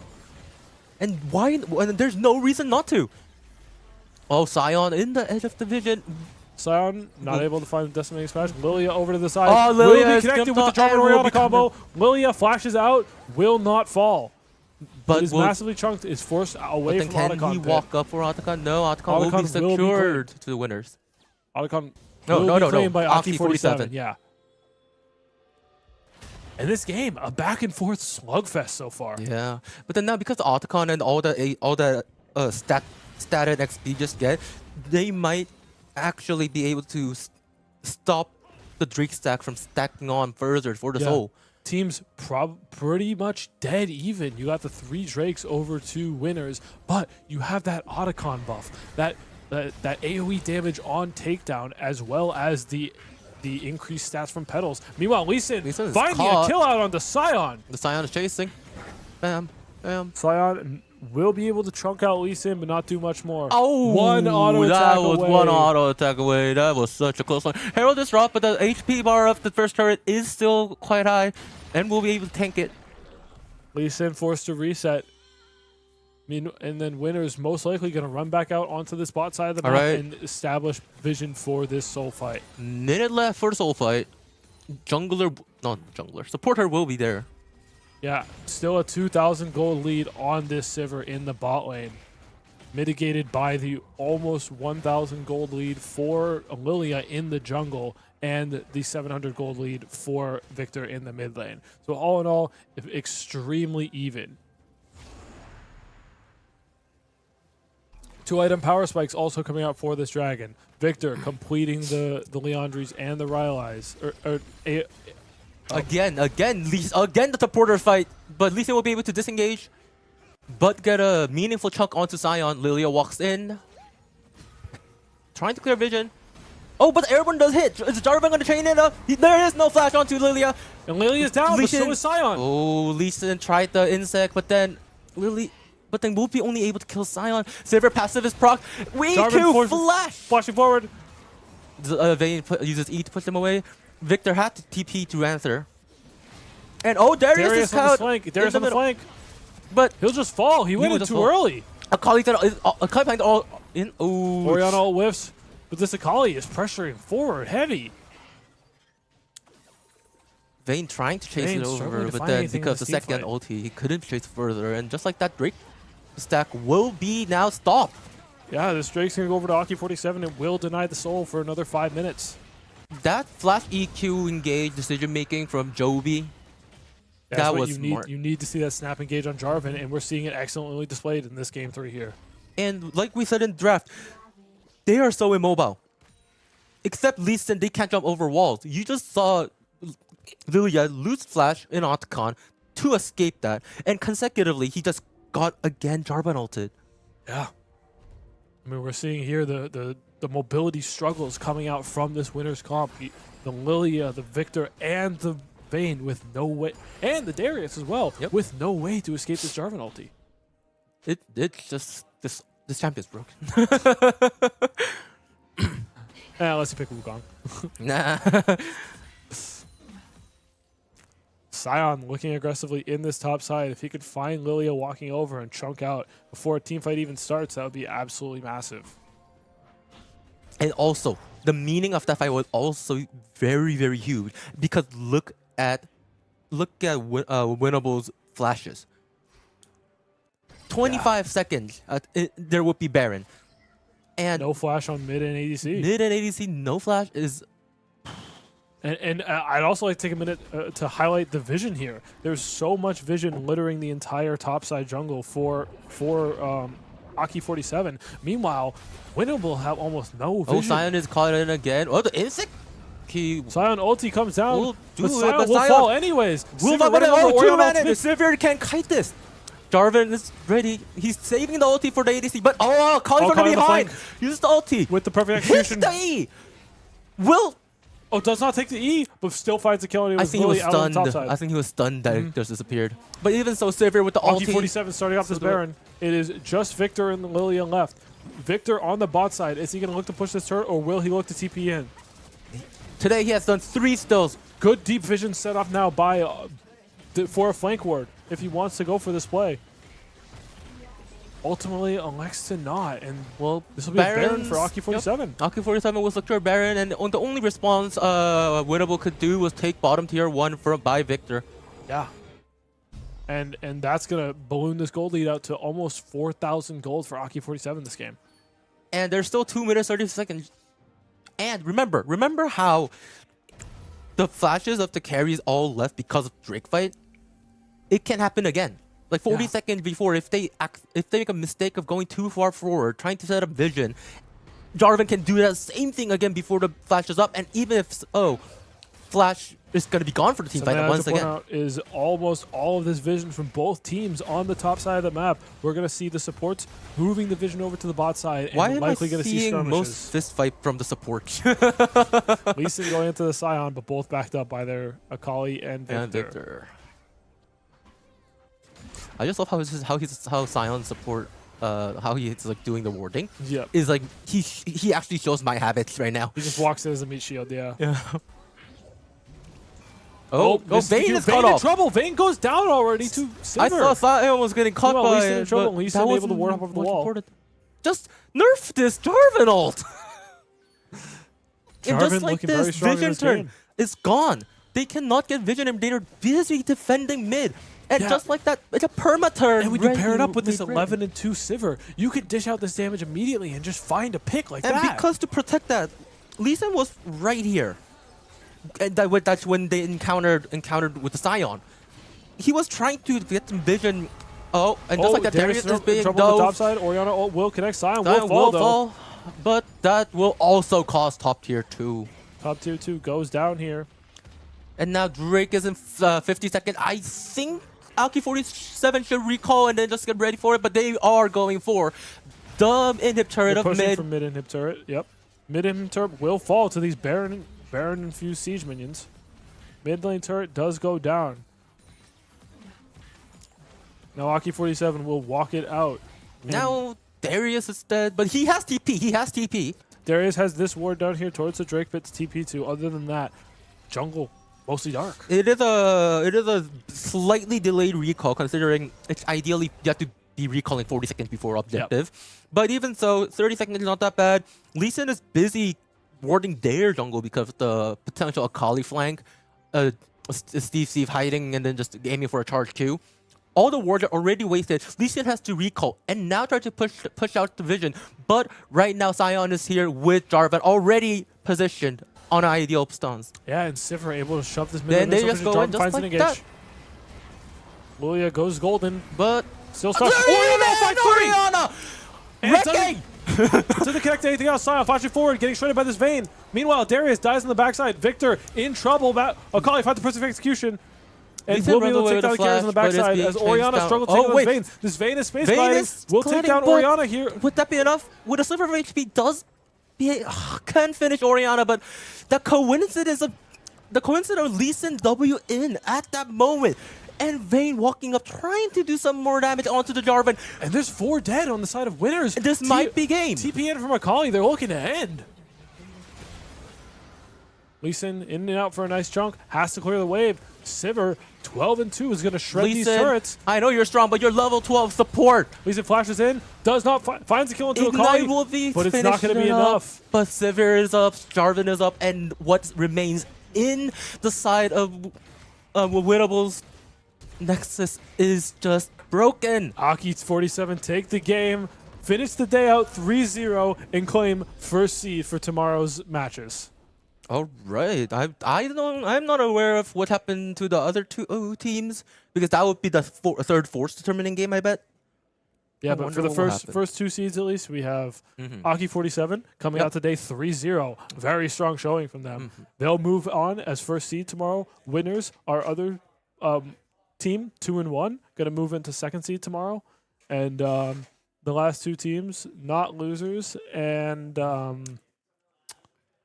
because KDA. Yeah. Not losers and KDA going to be moving tomorrow as 3rd and 4th seed. We will because we are not notified if KDA or not losers are which one's 3rd or 4th. But by format, normally the first seed goes with the 4th, second goes with the 3rd. So yeah, I think that would be great showing from Aki 47. I really liked their draft. I really liked how they played the game out. Somewhat methodically. A lot of messy skirmishes, but in the end, they were able to control the vision and find very set engages with the Jarvan Orianna. Yeah. Winnable also did a really good job of remember how we said there needs to be a chaos provoked in the early stage before Aki 47 started playing for their draft. it was really well played with the Lee Sin pick. Actually, did go around with Lilia trying to make some chaos, and it did work. Yeah. That obtained their and like we were Herald. talking about the Lee Sin Darius pair ups that worked, they weren't able to find that dive in the top lane, but maybe It wasn't Akali. if that dive came through, it's a completely different story. Yeah, because Akali actually soaked in that 2-man. They were able to hit the Octagon for Aki 47. But at the same time, my question is also, it's Akali TP. Yeah. Are you gonna dive Akali under turret? Yeah. Well, Yeah, it's a anyways, little difficult, but I think that would be end of today's games. And the moment I think the tournament is set up, we will be back tomorrow at same time, roughly 5:30ish, to finish our day 2 of BoilerFrag and the League of Legends knockout stage. yeah, we'll get some best of threes tomorrow. I don't know. Are we doing Fearless? Do you know? I think no fearless. No, we'll be back tomorrow just for some. We'll be back Probably tomorrow not, for yeah. some best of threes. It's a regardless. casual. There are one tricks. If Yeah, fearless might be semifinals too and rude. finals, and we will. Yeah, We'll be there. we'll be back tomorrow to cast those games. Hope to see you guys again tomorrow. All right. Yep. Hope.